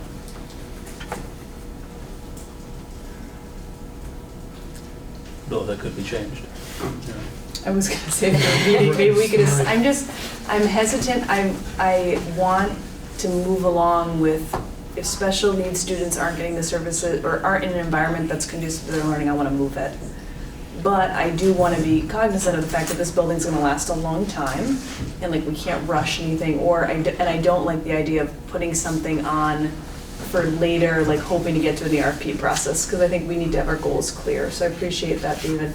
I just wanted to place something on somebody's agenda so that we know when we come back in 3 weeks that we actually are discussing something of substance, not just some random folks that we've looked up. So I was hoping that maybe that would be easy, but it sounds like maybe you're not meeting. We could just change it. We're not meeting on the 19th as a board, we're meeting on the 26th? Correct. Okay, wasn't aware of that. School vacation. It doesn't affect us. Well, administration may have other plans, though. But if committees want to meet, for sure, committees, and people are around, committees can meet. So I think that's a great suggestion, Emily. I don't know, would you be up, we could make it on the 24th, if you're okay with that, David. Yeah, you can try. It wouldn't give us much time before the next meeting, though, because it's the 26th. Yeah. Just an idea for how to ensure kind of a little package of information comes our way. And then we can have a really concrete conversation with some next steps. The other thing that helps facilitate the concrete next step is if you have the engineer that's developed that study, in that meeting, so that as you're defining your interests, you get a sense of what is compliant and realistic and what may not be. So again, and that's all part of you could move forward with that intent, because even if you move forward right now, it doesn't mean that something happens without your oversight. You continue to kind of review the progress points going forward. Well, I have a question. Say we held a bond proposal meeting. How long in advance would we do that? Like say we decided right now we'll do it. How far in the future would you? Bond votes need to be warned, just like an annual meeting. Has to be at least a 30-day advance warning for the public. And typically you want it at least another 15 to 30 days for multiple public hearings. So generally it's at least 2 months from when a board says I want to move forward with a project, but more often it could be 3 or 4 months. Because what I'm not seeing is if we're all pretty much in agreement that we should move forward with something, but we're deciding what the details are, why not get that scheduled now and then find out exactly how much and what specific type of facility we're going to make in the meantime, if there's such a wait before the public. That's the traditional way forward. I don't see the downside yet. I think the only downside is if the board doesn't think Stevens and Associates will take a wide enough view of what's out there. My own sense is they will. You mentioned Building Green. I know Stevens Associates works with Building Green, has a very good rapport with Peter Yost. I don't have any concern that they will respond very assertively with whatever suggestions the school board wants pursued, and that will bring the lens of the engineering and permitting lens around the constraints. I have an issue with Stevens doing that. That's the first time that if you've said it before, it didn't get through, but that's the first time you've talked about having them contact other people and look and do this work. But the first thing I said about the pause or the tabling was so that we would have time to think about what is it that we would like to have explored. What are some things we would want to make sure are included? How committed are we to zero energy? How committed are we to green roofs? Do we want to? Do we want to continue burning wood pellets and run those pipes into that building, or do we want to look at if it's a tight enough building, we could use heat pumps, which would run with electricity? And we haven't talked about this yet, and I didn't want to start until we got out of the budget process, but we have the option that Brattleboro town schools contracted to take solar energy off off a field that produces a lot more electricity than we need years ago. And we had after 7 years, which is after the investors get all their money back, we have the option to buy it. And we might want to we definitely want to at some point look at the numbers and see if that makes any sense. Doesn't mean they're going to sell to us, but we found out that made sense, and we could buy that field and do heat pumps. We wouldn't be spending any money either. So there are just all kinds of questions that we haven't talked about or thought about in terms of going forward. We just said, let's get these experts come in and give us a plan and tell us how much it costs, and we'll go ask taxpayers for the money. And we haven't thought about it. We haven't talked about it. We don't have answers. I'm perfectly happy to vote for this, and if I know that you're going to go talk to Stevens tomorrow and have him check with the Putney School Field House and talk to Billy Green and find out whether their options are out there, and talk to the manufactured facility people as well, and see if there's a way we can do this for a lot less money that's going to provide the same services for the kids. So David. I'll withdraw my motion if. Well, the motion's been seconded. We could vote the motion down.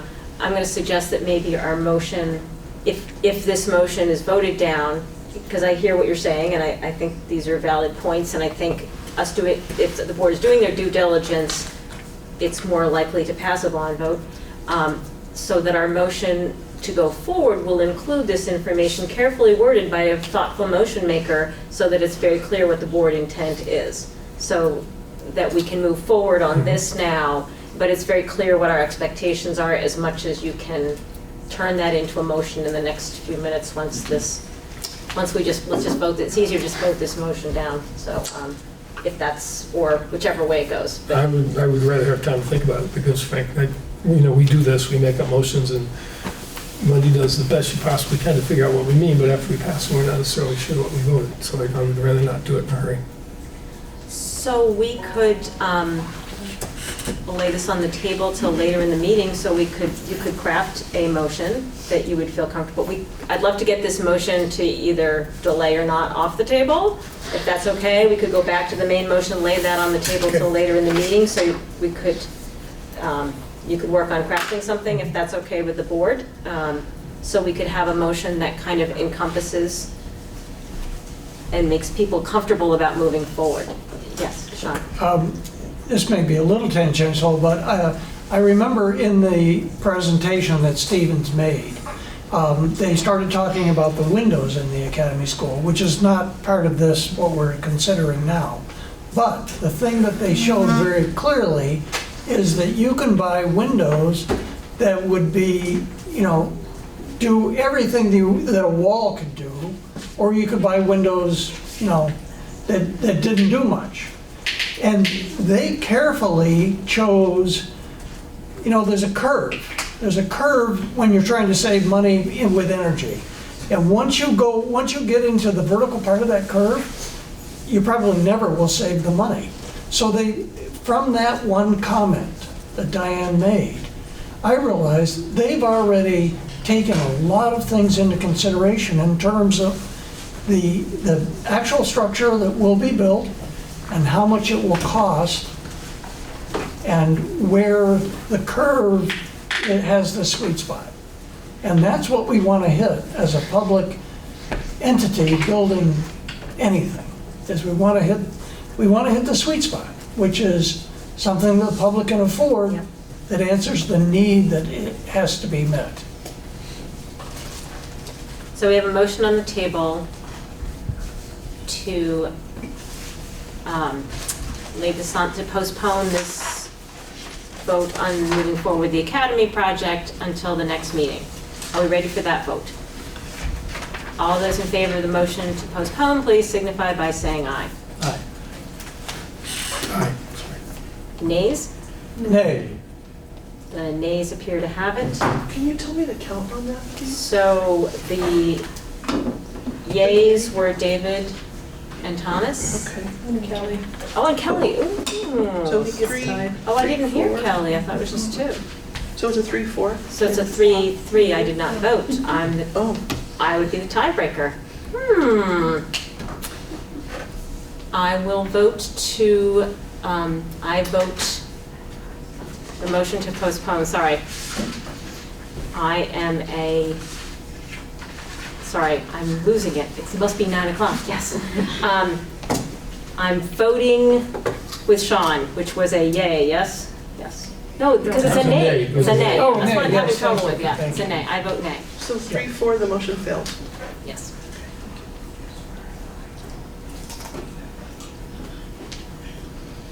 And so if it's okay with the board, we're going to lay the main motion on the table till, how about after review candidates night, before executive session? So that gives us some time to just craft a motion we can all feel comfortable with. Superintendent search update, I believe I already kind of covered that, yeah? Okay, whew. So, moving on to new business. We have some representatives to make a request to the board, and I apologize. You never know, I thought. You told me that. Madam Chair, would you ask the visitors to sign in? Yes, visitors, I need to have you guys sign in if you want to come and do a present. There's seats right here. You can have a seat so BCTV can get you, and if you're going to speak, I need to have your names at some point, either before you speak or after on them. That's the state of Vermont. That's not me. You can pass it around too. It doesn't have to stay up here. Thank you, Wendy, for. Yeah, sure. Oh, thanks, Ruben.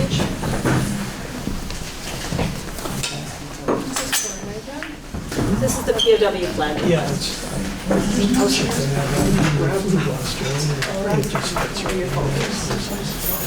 Yeah, these were students.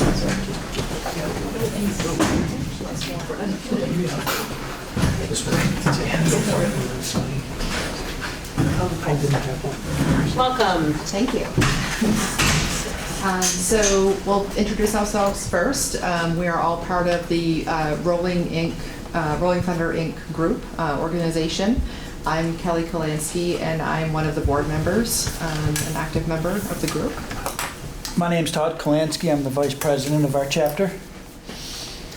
Bill Phillips, I'm a board member. Christine Phillips, I'm a member of Rolling Thunder. And they might be a little shy, but we... Elias Dombrowski, I'm also a member. Jenna Emery.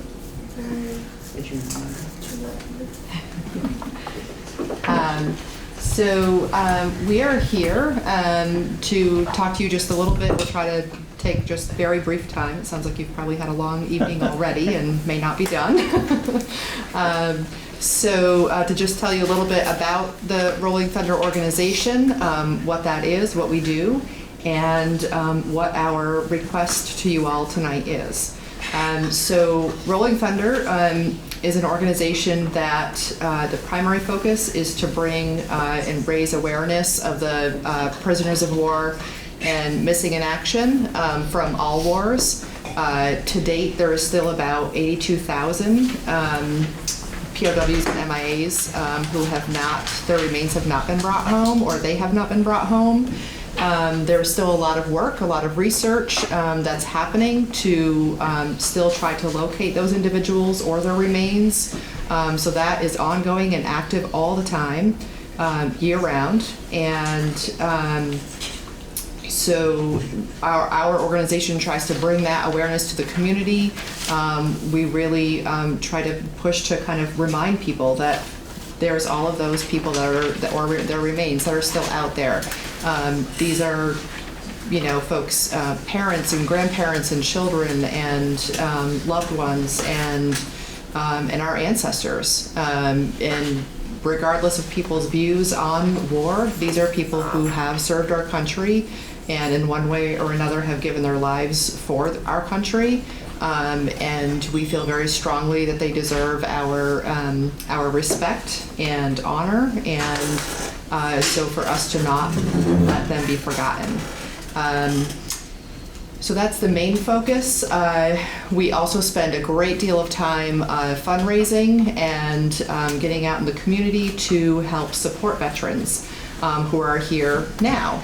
This is all very local. We do a lot of everything from getting Christmas trees to local veterans who, can't afford to get one themselves. Homeless veterans, we get them sleeping bags and food, things of that sort. We do put on breakfasts for veterans. We do lots of different fundraisers throughout the year and do the best we can to support our local veterans. There's a few places around that hold, like, say every Thursday, they'll hold a lunch and veterans can come eat for free. So we will donate some of our money to help that organization be able to keep these veterans fed at least one day a week. We participate in the annual and national Wreaths Across America. We do that at the Bennington Veterans Home. We spend time going to the Veterans Home other times of the year to visit the veterans that are there. We do rides in honor of the veterans. So we are very busy year-round with many different activities. And so one of the things that we do is to see where we can kind of have the POW MIA flags out there as a reminder to people. And so our request to you all, to the board, is to have a POW MIA flag flown at each of the WSES schools. Or as many of them as you would allow, as much as possible. We have actually already purchased a number of flags, so we have them, and brand new ones. They're the standard 3x5, and we're happy to give those to you as a gift. And we just think that's really important, especially for the younger generations to know about that history and know there's still people out there, and all of the efforts that are going on to try to keep their memories alive and to try to find them and get them home. Is there anything else We do. want to add? We also put on the world's largest peaceful demonstration. Last year was the last year. It was in Washington, D.C. We had over 1.3 million motorcycles in the Pentagon parking lot, and for a 2-mile radius around the Pentagon, it was nothing but motorcycles. That happens on Memorial Weekend, and it's actually a pretty heart-wrenching thing where you can walk down near the wall in DC and hear a pin drop with that many people present. It's all about respect, it's all about memories, it's all about raising awareness still, and kind of showing Congress also that we're not giving up on the POW and MIA issue. So the Rolling Thunder organization, we are not a motorcycle club.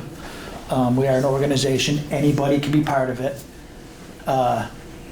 That's all of our goals, is to just keep raising awareness, and we're hoping that by some of the schools flying the flag and maybe having a couple kids ask a question, what is that? They'll get the answer and keep spreading the awareness. I would add too that we're very excited that on November 7th of 2019, the President signed a bill into law that all federal buildings and memorials now have to fly the POW MIA flag alongside the American flag. So that was a big thing that the organization pushed for a very long time, and finally made that progress. So that was very exciting. Thank you for all the important work you do in supporting veterans and raising awareness to this issue. Thank you so much for reminding us about it too, as there's so many things we think about, and really appreciate Easily that. forgotten. I think we would need to, I don't think it's something we can say yes, because we would have to get some legal guidance, because there's some question about if we choose to, what flags we're choosing to put up and down and how that process occurs. Yeah. And I did speak with, we had our student council representatives earlier, and sort of they they couldn't stay till we got to this point. They had homework to go home and do, and we couldn't say no to that. But there has been some talk about a student-centered process at the high school, and so I asked the student council to consider this, and they're going to watch the tape and hear that. So that may go down a different process. But I think, I'm not sure, this seems like something maybe to hand over to a committee, but I can't think of a committee off the top of my head except for maybe policy. Policy, yeah. Yeah, that maybe the policy committee, which is going to meet in the next week, could just understand, because there's maybe flags we wouldn't want to fly. And so just to make sure that we are going through a process that is not putting us in a situation where somebody who may have an alternate idea that is not as noble as yours we might have to fly their flag. So I think the policy committee seems like the place to do that. I just gave myself more work. But make sure that we're understanding what we can do, and I think I'm sure I can speak for the full board in saying that we support your cause and just want to make sure that we're careful and thoughtful about how we would go forward in terms of helping you publicize that. And it's good we're on camera and there's so many principals here because maybe they have alternate ideas. So Mr. Parent. So yeah, I just want to talk a little bit about the process at the high school. John will remember this as well. About 2 years ago, we put together a committee composed of, it's a rotating committee composed of students and staff that do vet requests to fly various flags. They actually have one request pending right now for the LGBTQ flag. And so the process that we put together, and Sean, help me if I forget, was that requests come to this group, and it's a student and staff group. They vet those requests, and then they make a decision that then goes to the board for their blessing or non-blessing. And that was with the old BU6 board. I'm not sure if you want to follow that same procedure or not. But that's kind of what we've done. I don't, because I have another idea. But, if you could leave your contact information, I think what I'd like to do, you haven't, okay, is ask that student group to invite you to come in and make that presentation, because they don't have that information, neither do we. I read about Rolling Thunder every year, and it's great. You can join if you want. Actually, my motorcycle is like 46 years old. It's not going much further than. Just need a heart. Well, that sounds like that is Steve's idea, correct? Like you go through that. Do the students invite people in to make a pitch? Oh, okay. Because I didn't understand it. Yeah, so we're all set. You're in vehement agreement with me. Yeah. Excellent.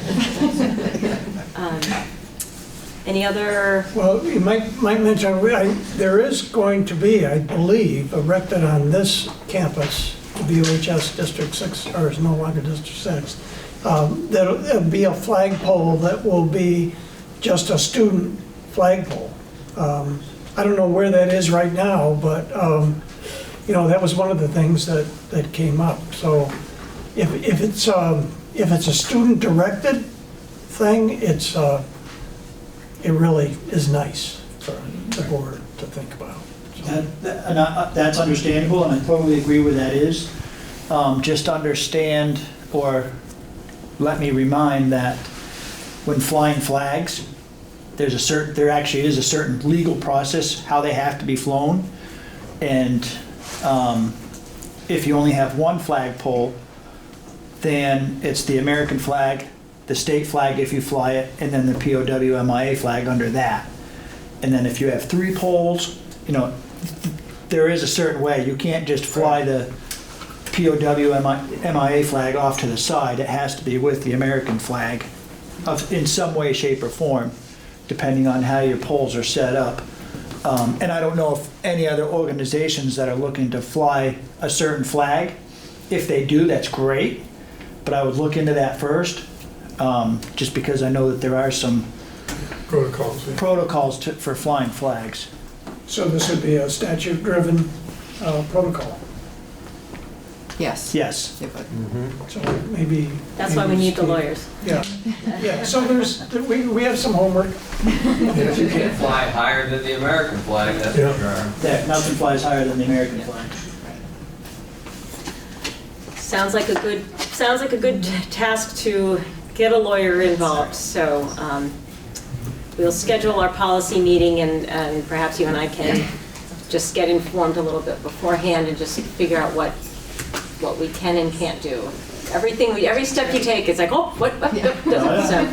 So we just like to run it up the flagpole before we run it up the flagpole. There we go, 9:10, and I made a good find.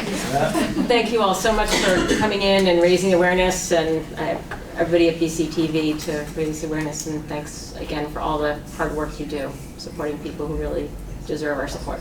Absolutely, we're happy to, and thank you very much for making time for us. Again, I know it's a whole pretty bad time of the year. There's a lot going on this time of year for you guys, so. Well, I haven't found a good time of the year yet, but a time like the present. But thanks for waiting till after we got through the depths of budget season. So we'll put you on the agenda, and I'll reach out to you and just kind of keep you appraised of how we're doing. Thanks very much. Thanks. Next, the current policy for pre-K admission. And I'm thinking the person that brought this concern to me is not here, because I recognize everybody here. And so I had gotten a letter from a parent that was concerned, and I emailed back and forth, and I'm not entirely sure what 100% what the concern was, but there seems to be a protocol, because it's not a board policy, that schools, in-school pre-Ks are giving preference to people with siblings in older grades, and then there's a lottery afterwards for the remaining slots that is notified on April 1st. So that is my understanding, but I just wanted to kind of understand what this policy is, and I expressed a little concern about an April 1st date, because generally you have to make a financial commitment to a preschool sometime before April 1st, and I don't think things have gotten easier since back when my kids, maybe Tim could speak to that better than I, or oh, Thomas, you're not there yet, so you're not in that position yet. So I just wanted to make sure we're clear on what is being done in what the current, it's not policy, because it's not a policy, because I don't know of it. So I just wanted to find out what procedures are going on. And so I asked Janice, John, and Julianne to be here tonight, so they can talk a little bit about that. Sorry it's so late.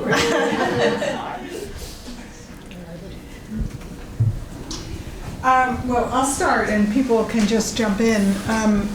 I think that up until now, the 3 schools that had pre-Ks kind of did their own thing, and as a merged board, a unified district, we sat together a couple of weeks ago to talk about, do we want to have a uniform approach to accepting or letting families know that kids have a spot in pre-K.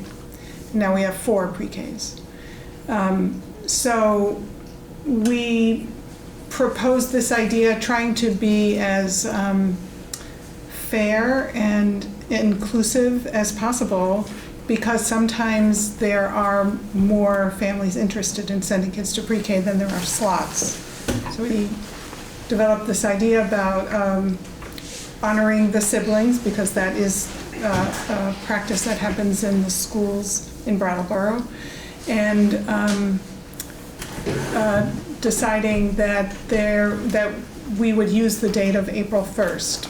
But after doing a little bit of polling myself of the private preschools, April 1st seems to be the day that many of them want to have a decision with a financial commitment on the part of parents. So if April 1st is too late, I think everybody felt comfortable walking it back to March 15th or 16th? March 13th. 13th. The registration packets would be due, and then March 16th, the lottery would take place. So then people would be aware. So in your mind, there wouldn't be anyone that would be in a position of having to put their good money down onto a preschool program, which is, those are painful payments, and so there's nobody that requires a commitment before that. And well, Again, not that I know of. Okay.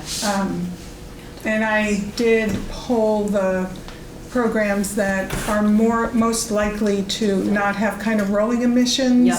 I mean, although all of them do, but Hilltop, April 1st. Grammar School, April 1st.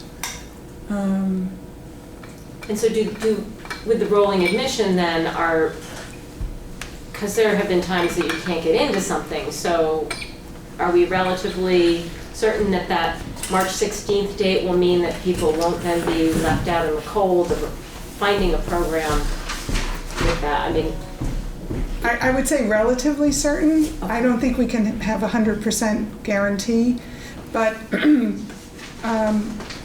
if those schools' spaces aren't filled by April 1st, then they can continue to enroll students. I'm just thinking, is there a way, do we need to go earlier to assure that people have an opportunity to put their children in pre-K? I guess there's no spots, but I don't want to cause problems for families with this offering if there's something. Yeah. So Julianne. I think one of the issues too with moving the date later is that we were concerned about families who might move into town or who might really benefit from our pre-K programs, but not, for a variety of reasons, not make that deadline. And so that is a concern too. So if we move it too early, we're potentially leaving out families who may need additional support in getting the paperwork done, getting their materials in, and so that's something to consider as well. So there's kind of some bigger issues to think about, not just this year, but in future years, about how these slots get filled. Thank you, I hadn't thought about it that way. So this is on a different topic that you mentioned, and Kristina, you did too, but I'm not fully, I think maybe I glazed over, I'm not really sure. So what's the policy on if you have a sibling who goes to a school? Can you restate that? Well, I'm going to ask some of the principals to help here, but I think that if you have a sibling in that school, then you would get priority in the enrollment for the preschool. So if you have an older brother in 4th grade and you are going to be a child who goes to that elementary school, then you would get a spot in the preschool. Did I say that right? You did. And the reasoning for that is that we really don't want parents to be having to drive one kid to this school, another one to this school. I was more thinking so if it's a first child, they don't have priority over somebody who has a kid already in the school, but they would be sending their kid. Let's say it was Demerston. I feel a little strange about a policy where somebody who just lives in the district and could take up a slot might really need it, but somebody else's kid's already in the school and they get priority. It seems kind of random in that way. You know what I mean? Because you're saying even if you're in that town, you wouldn't receive priority unless you have a kid already in the school. Is that the case? If you... That is correct. So, for example, if you have, we have limited spots. So in your example, if I heard you correctly, I understand it correctly, if you have a child, they're in 4th grade, and that they have there's a younger sibling that would be entering the pre-K, in the scenario that we've crafted, that family would have priority over another family that has their first child and they want to enter that child into our pre-K. Did I understand that correctly? Yes. Yeah. Okay. I mean, I guess it makes sense for the driving circumstances. I'm just thinking if a family had a 4-year-old they're enrolling in pre-K and they have somebody they're going to daycare, they're still doing the same efforts. So it seems it's a hard rule to make. And I guess in Brattleboro's case, it would mean a kid is in Oak Grove, so a kid, maybe you have a sibling in Academy, but you don't get priority. And Brattleboro is so different Okay. that I didn't even try to introduce Mary as having a pre-K, because part of that is Head Start. Okay. And it's a Brattleboro town, so it's a different process. It's a different process. Okay.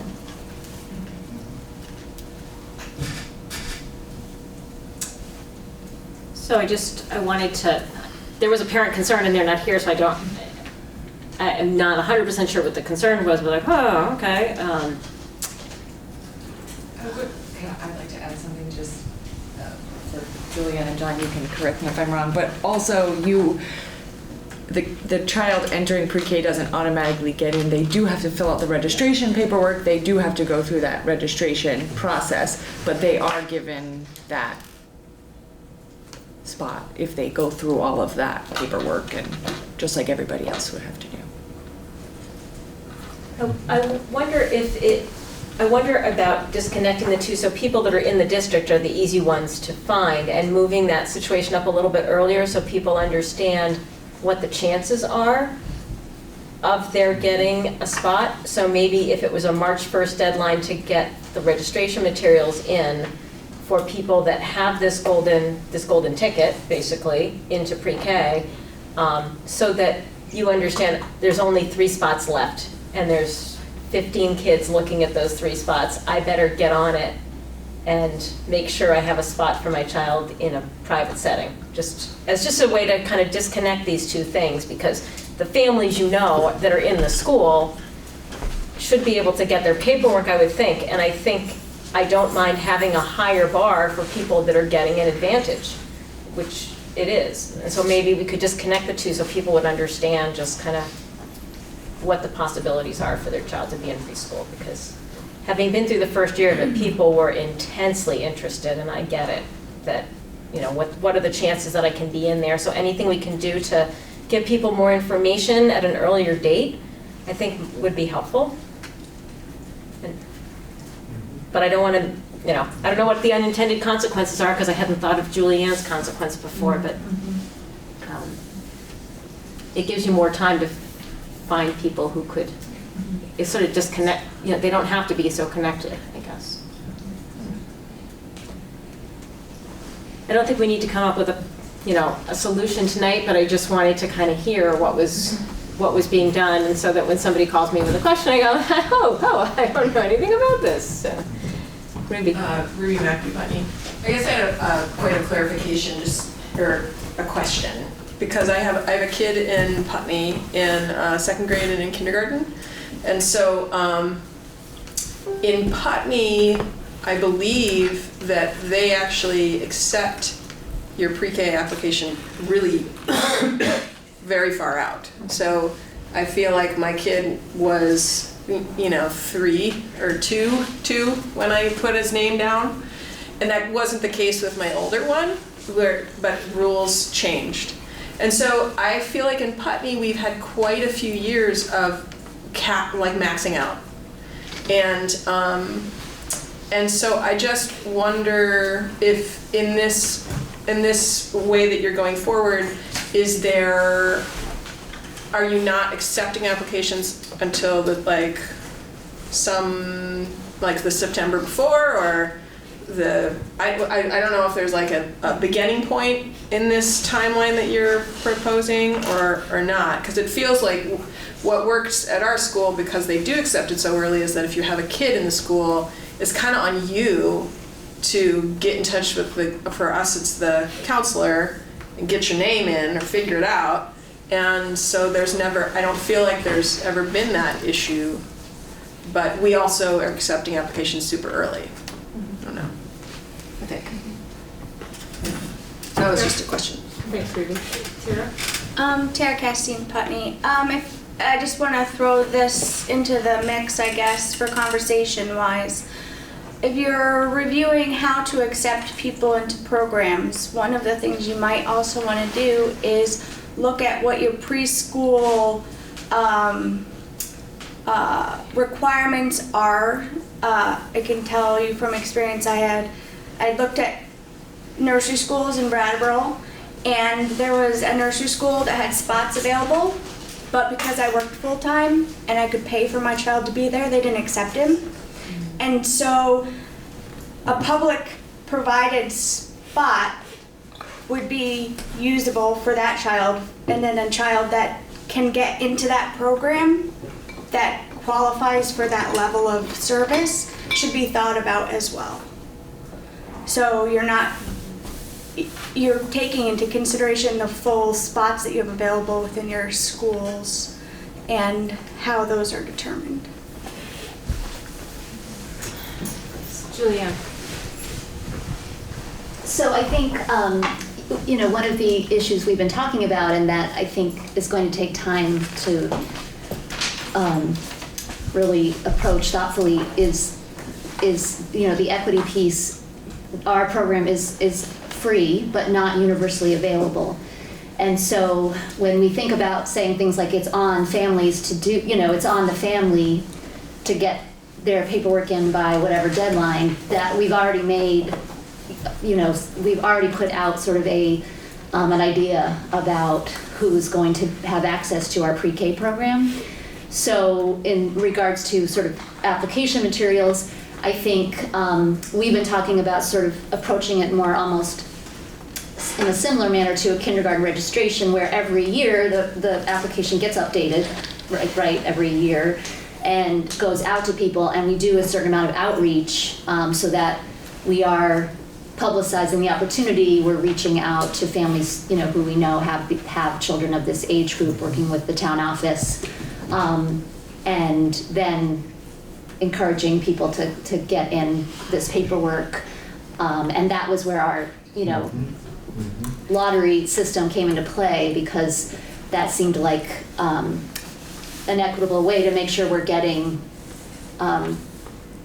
more people in that circle. We want these pre-K programs to represent the diversity of our community. That's really important. And how we do that is I think, has some complexity. Yes, and it is something that I think about a lot in terms of equity, that some people get this great benefit and some people get $3,200. And so I think that is some work that we really, and the community, some communities have 20 spots and some communities have spots for almost all of their need, and some communities have very few spots for all their need. And so I think that's something that we need to think about in terms of equity, because it's when we were all separate districts, you do your own thing, but now that we're a unified district, I think we really need to figure out, and it's expensive for us to run an in-house pre-K. Their butts only count for 0.46 instead of a full student, but they're costing as much as a full student. So we're covering a lot of that, but I think we need to think about how, I think it's a really big equity piece that I think the people that are in the trenches and working with it all day could really help us think about how we fund this going forward and try to find some better equity, or have spots for everybody and pay for everything, and then, we're at $22,000 a kid and that's what it is. But I mean, just kidding. But I mean, I think, we're at the cap, so we need to think about how we're investing, and we need to think about how that investment is done equitably for all the students, because it's a little funky. So maybe that's a PPE thing to do down the road. Sorry, I was PPE. gonna say that, so we did, we have this issue tracker, and sometimes an issue's put on there, and then we're like, wait, well, what do we even mean by that issue? Because we have just a sentence.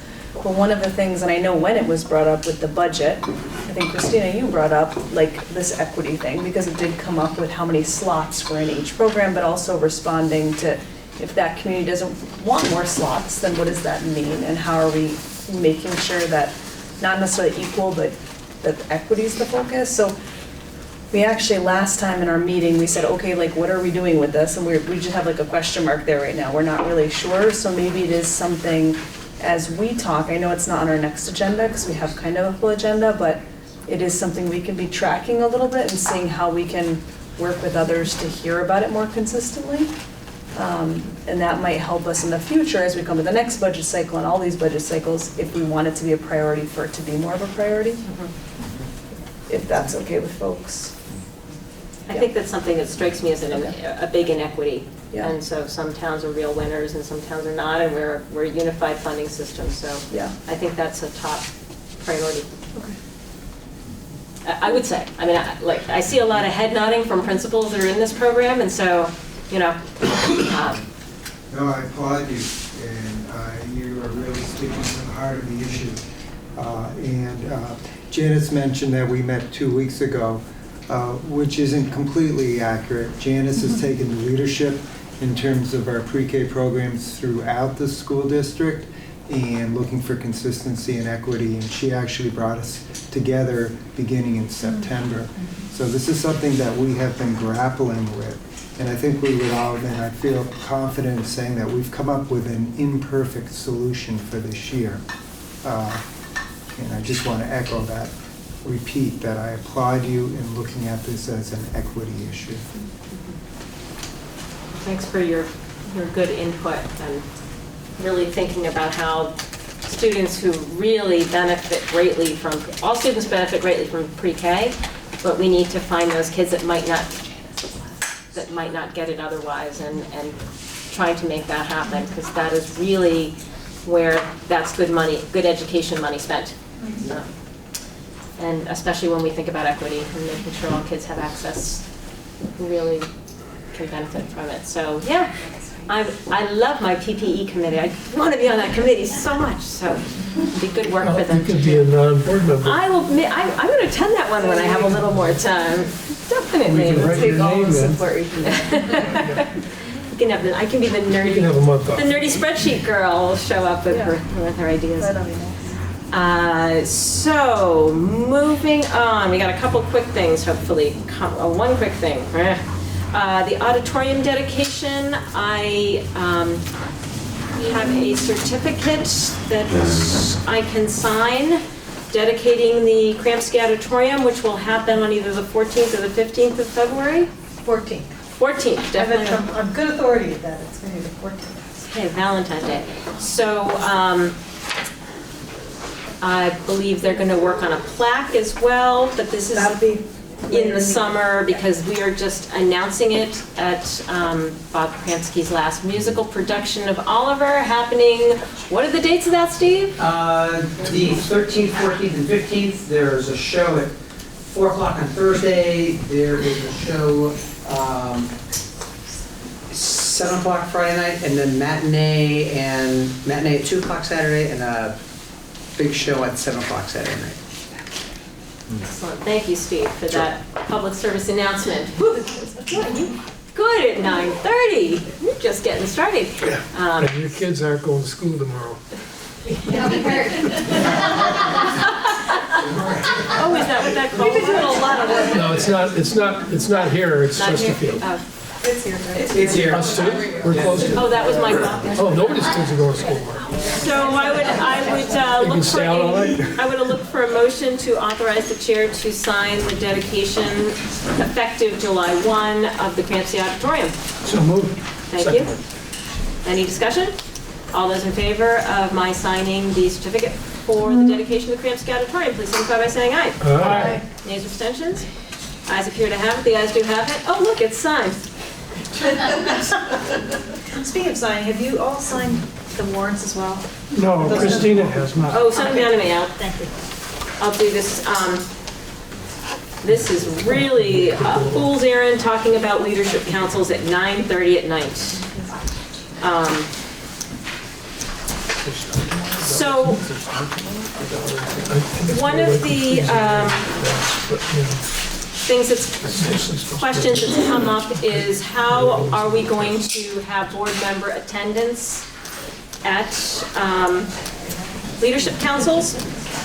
And one idea I had would be that, and there is no requirement that board members attend every leadership council. We wrote it as such that there would be regular attendance, but sometimes that's 3 meetings a month. And when you put it onto the other 25 meetings you're doing, Sean, it's kind of a lot, You might want to eat sometimes. So one thought I had to kind of, and I'm open to other suggestions, but one was that you would have kind of your home district, not necessarily that you have a place you go to. So maybe I would be the BUHS Leadership Council representative. And I would plan to show up there at least once every 2 months. And then I would rotate to other ones so that I could hear what's happening in other schools and be exposed to them, but have my home district that people would know who I was, and I would keep track of the conversation. I would review the minutes when I wasn't at the meeting. And that way we could get the best of both worlds. But I think the expectation would be one leadership council meeting a month would be your commitment, is what we would add in. So, every other month you'd be showing up at your home district, and then on another month you would go check out what's happening in the fair town to my north, Putney, Vermont, perhaps.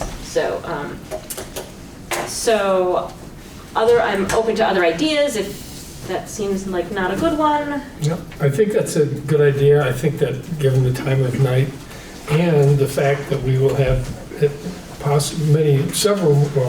a few more and maybe different members, or some different members for sure, that we hold off on deciding this for the new board. Not for any reason except that they might want to change it, or it might not work for them. Okay. Anybody else want to?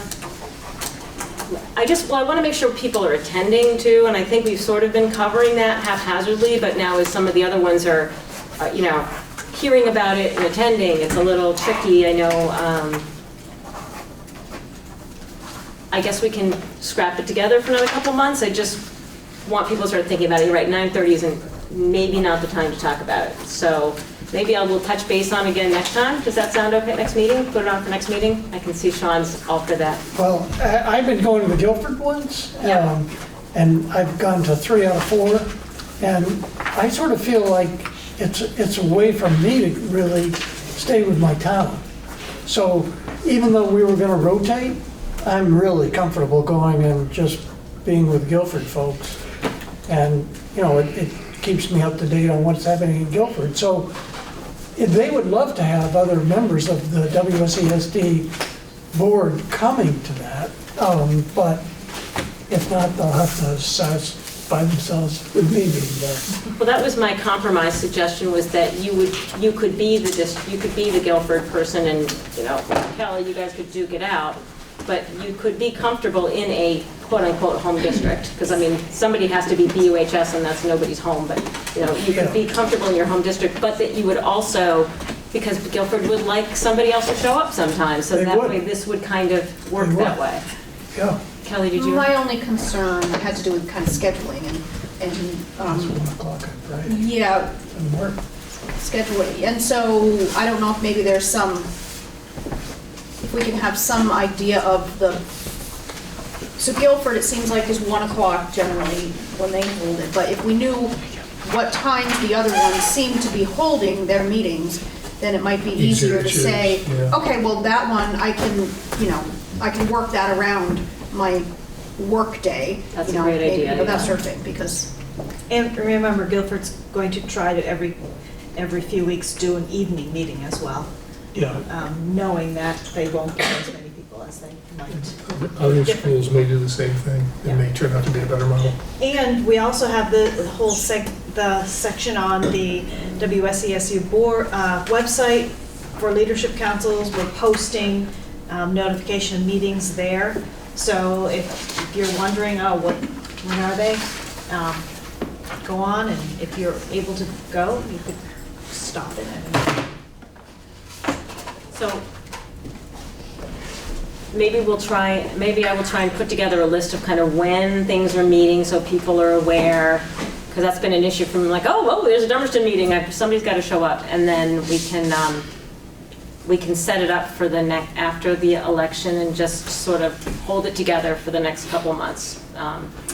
And I also had a request from leadership councils. They were interested in hearing from the board things that would be helpful to have leadership councils work on. So I'm going to put that on for next time, but if there's specific things, I think one of the things we've talked about is, pre-K or after-school programs, or, in some way that the leadership councils can work on projects that would, with the Academy project, if there was a leadership council there, that would be really helpful to have them working on that particular project. So as we're looking at these things, to be thinking about how we can use them as a help to our work. Yes, Ruby. Ruby McIntyre. So I just wanted to mention that I think that in Putney we're very fortunate because we have many parents who attend regularly these meetings.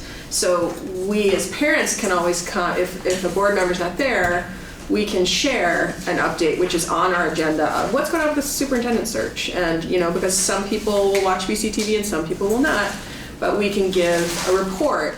And so I guess I was not aware, I have not followed, and I was not aware that there wasn't an expectation of a board member at every meeting, that was the goal. And I guess I see an immense value in having a board voice so that the people on the leadership council can ask questions. And certainly that would be an opportunity in a way to get, if there's something that the board wants the leadership councils to focus on, that would be one way to disseminate it. But ultimately, just in the same way that I see Lyle updating you guys on administrative things like today, that would be an opportunity for the school board to update the local leadership councils on anything of interest to that particular community. So it's a little different in Putney right now, but who knows, things change. If you don't have, right now, there aren't any parents here other than Putney parents. So that's kind of, we're at an advantage, particularly if there's not a board member at all the meetings. That's just my 2 cents. Thank you for the 2 cents. I think when we looked at how we would manage this, and maybe with 10 board members, it will be a little bit more feasible, but and maybe when we're a regularly scheduled board, it will be a little bit easier, but asking, and the times these things are meeting are often difficult to find somebody to go, so it's kind of a mishmash bouillabaisse of issues, as it was never the intent that you were going to have a board member show up at some of them, but some of them are meeting 3 times a month. That's on top of the committees and the board meetings. It's a lot. So serve good snacks. There were some good snacks in Denver, and I was like, oh, I'm coming to all these. Maybe get the board members there. But we'll continue to plug through this and sort out this brave new world. I guess before we recess, are we going to have? May I actually add one thing on? May I say one more thing? Partly because I don't want to wait until after your executive session, but our leadership council had 2 things that they wanted us to ask you, and they were all resource-related things. One was if the next year's academic calendar is posted anywhere. We have not found it, and we were interested in seeing it so that we could start to plan for and think about the coming year. That was one. And then the second one was, is the ballot posted anywhere? And I realize we have somebody who is involved in the communication council who might know that, but for whatever reason, we were charged with ask them about the ballot because we'd like to start to think about how do we help people understand. The annual meeting ballot or the candidate? Election? I think the candidate one. Yeah. Oh, the candidate. And it's, more than just the candidate, just wondering when and where one would find a sample ballot. Town clerk. Yeah. But do you have any sense of when that's going to be? Their early voting starts Tuesday. They got them now. But they're not online anywhere that you're aware of? I have no idea. I don't know if you can put ballots online. I have no idea. In the calendar, by statute, I must have it done by April. It's pretty much done. We're too early. Yeah, it's almost done. Thank you. Well, I was going to say if there's any other public comments on non-agenda items, but Tara? Going back to leadership councils, there was some questions from Putney the last time on people who no longer want to serve on the leadership council. Is there a formal or requirement for disengaging or not being an official member of that council? Therefore, you're not counted towards the quorum. Were they officially appointed? They were. We struggled last month with reaching quorum, but we also have quite a few people appointed, and, you know.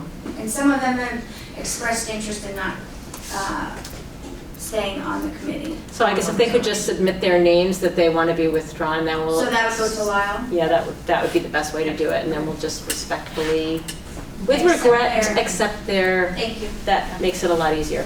Yep.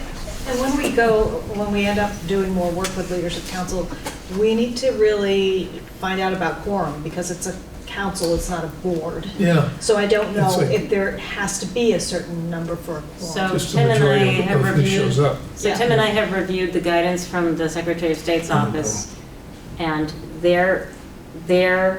I mean, it was pretty clear. You're following Robert's Rules of Order, which mean, and public and open meeting law.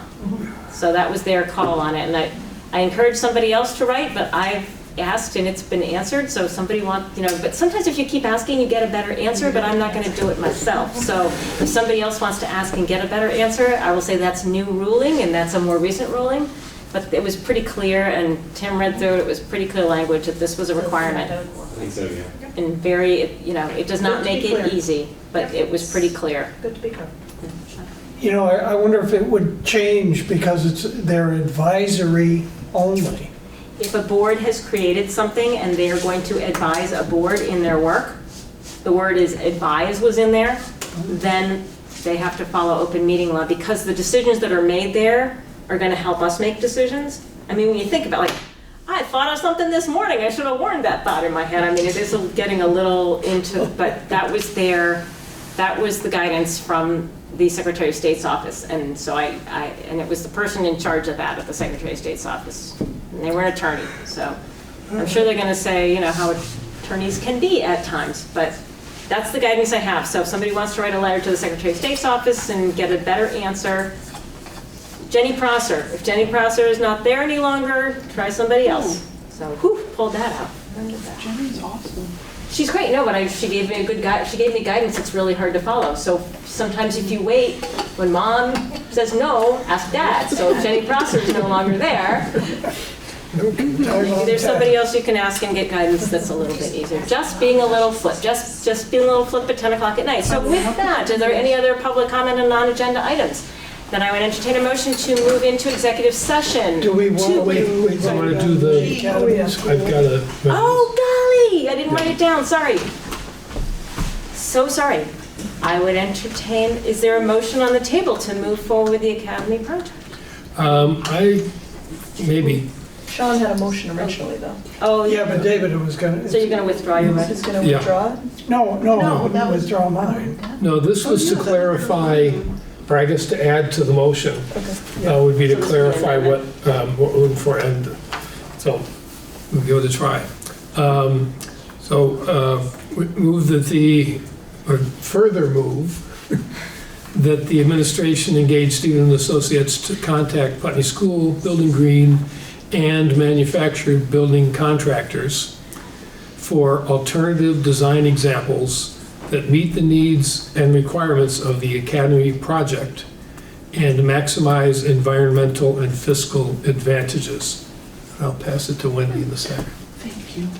You read my mind. So is there a second to that amendment on the main motion? I'll second it. Thank you, Thomas. Any discussion? Good job, David. Does it sound possible? Can you read that again? Yeah, it's that the administration engage Stevens and Associates to contact Putney School, Building Green, and manufactured building contractors for information or for alternative design examples that meet the needs and requirements of the Academy project and maximize environmental and fiscal advantages. It's pretty vaguely specific. I love that, Yeah. maximize. Yeah. I struggle with it, but there it is. I had written out a similar one, so I think Oh, great. we're on the same. Oh, Yeah. I like that. So, any other discussion on the amendment to the main motion? Well, it might be interesting to think that will add that'll have a monetary attachment to it, is that correct? Because I think the initial just reaching out and asking for feedback, it will be a minimal, but then it will. Then once we say, okay, to what extent is it viable? If it becomes viable, then of course I would expect there would be cost for the consultant to evaluate the various proposals and so on. But that's normal. That's the way. And they would have, we'd get an estimate of what that would be Sure, prior yeah. to the expenditure. Yeah. Yeah, perfect. Any further discussion on the amendment to the motion? Are you ready for the vote? All those in favor of the motion to engage Stevens to speak with Putney School? It'll be my motion first, and then... You do the amendment, and then you go back to the main motion. Oh, you do? Yep. Oh, okay. To engage Stevens Associates to contact Putney School Building Green and manufactured building contractors for design examples that meet the needs and requirements of the Academy project and maximize environmental and fiscal advantages. All those in favor of the motion, please signify by saying aye. Aye. Aye. Nays or abstentions? The ayes appear to have it. The ayes do have it. We go back to the main motion, which was, those many hours Do you ago. want me to read it? Yeah. Let me find it. You gotta give me a second. We will.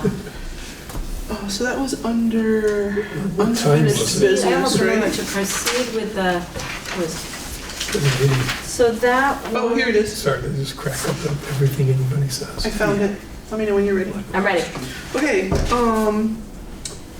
a motion was made to have the WSESD Board pursue the next step in the Academy School project, which is to prepare a public hearing on a bond vote. Thank you, Sound right? Wendy. Fabulous. So that motion was made and seconded, yeah? It was. Yes. Yeah, okay. So any further discussion? All those in favor of the motion to prepare for a bond vote, please signify by saying aye. Aye. Nays or abstentions? The ayes appear to have it. The ayes do have it. I feel good about that result. Thank you all. Good. And I loved that motion. Thought that was thoughtful. So now, we have 2 executive sessions, both on contractual matters. I'm going to invite, let's see, how are we going to do this? Carrie. Carrie first? Carry them to vote. Oh yeah, Carrie has to come to vote. Okay, so we're going to invite Lucky you. Frank and Lyle and Carrie into the first one, and then just Carrie, not that it's anything, but it's not that interesting to the rest of you.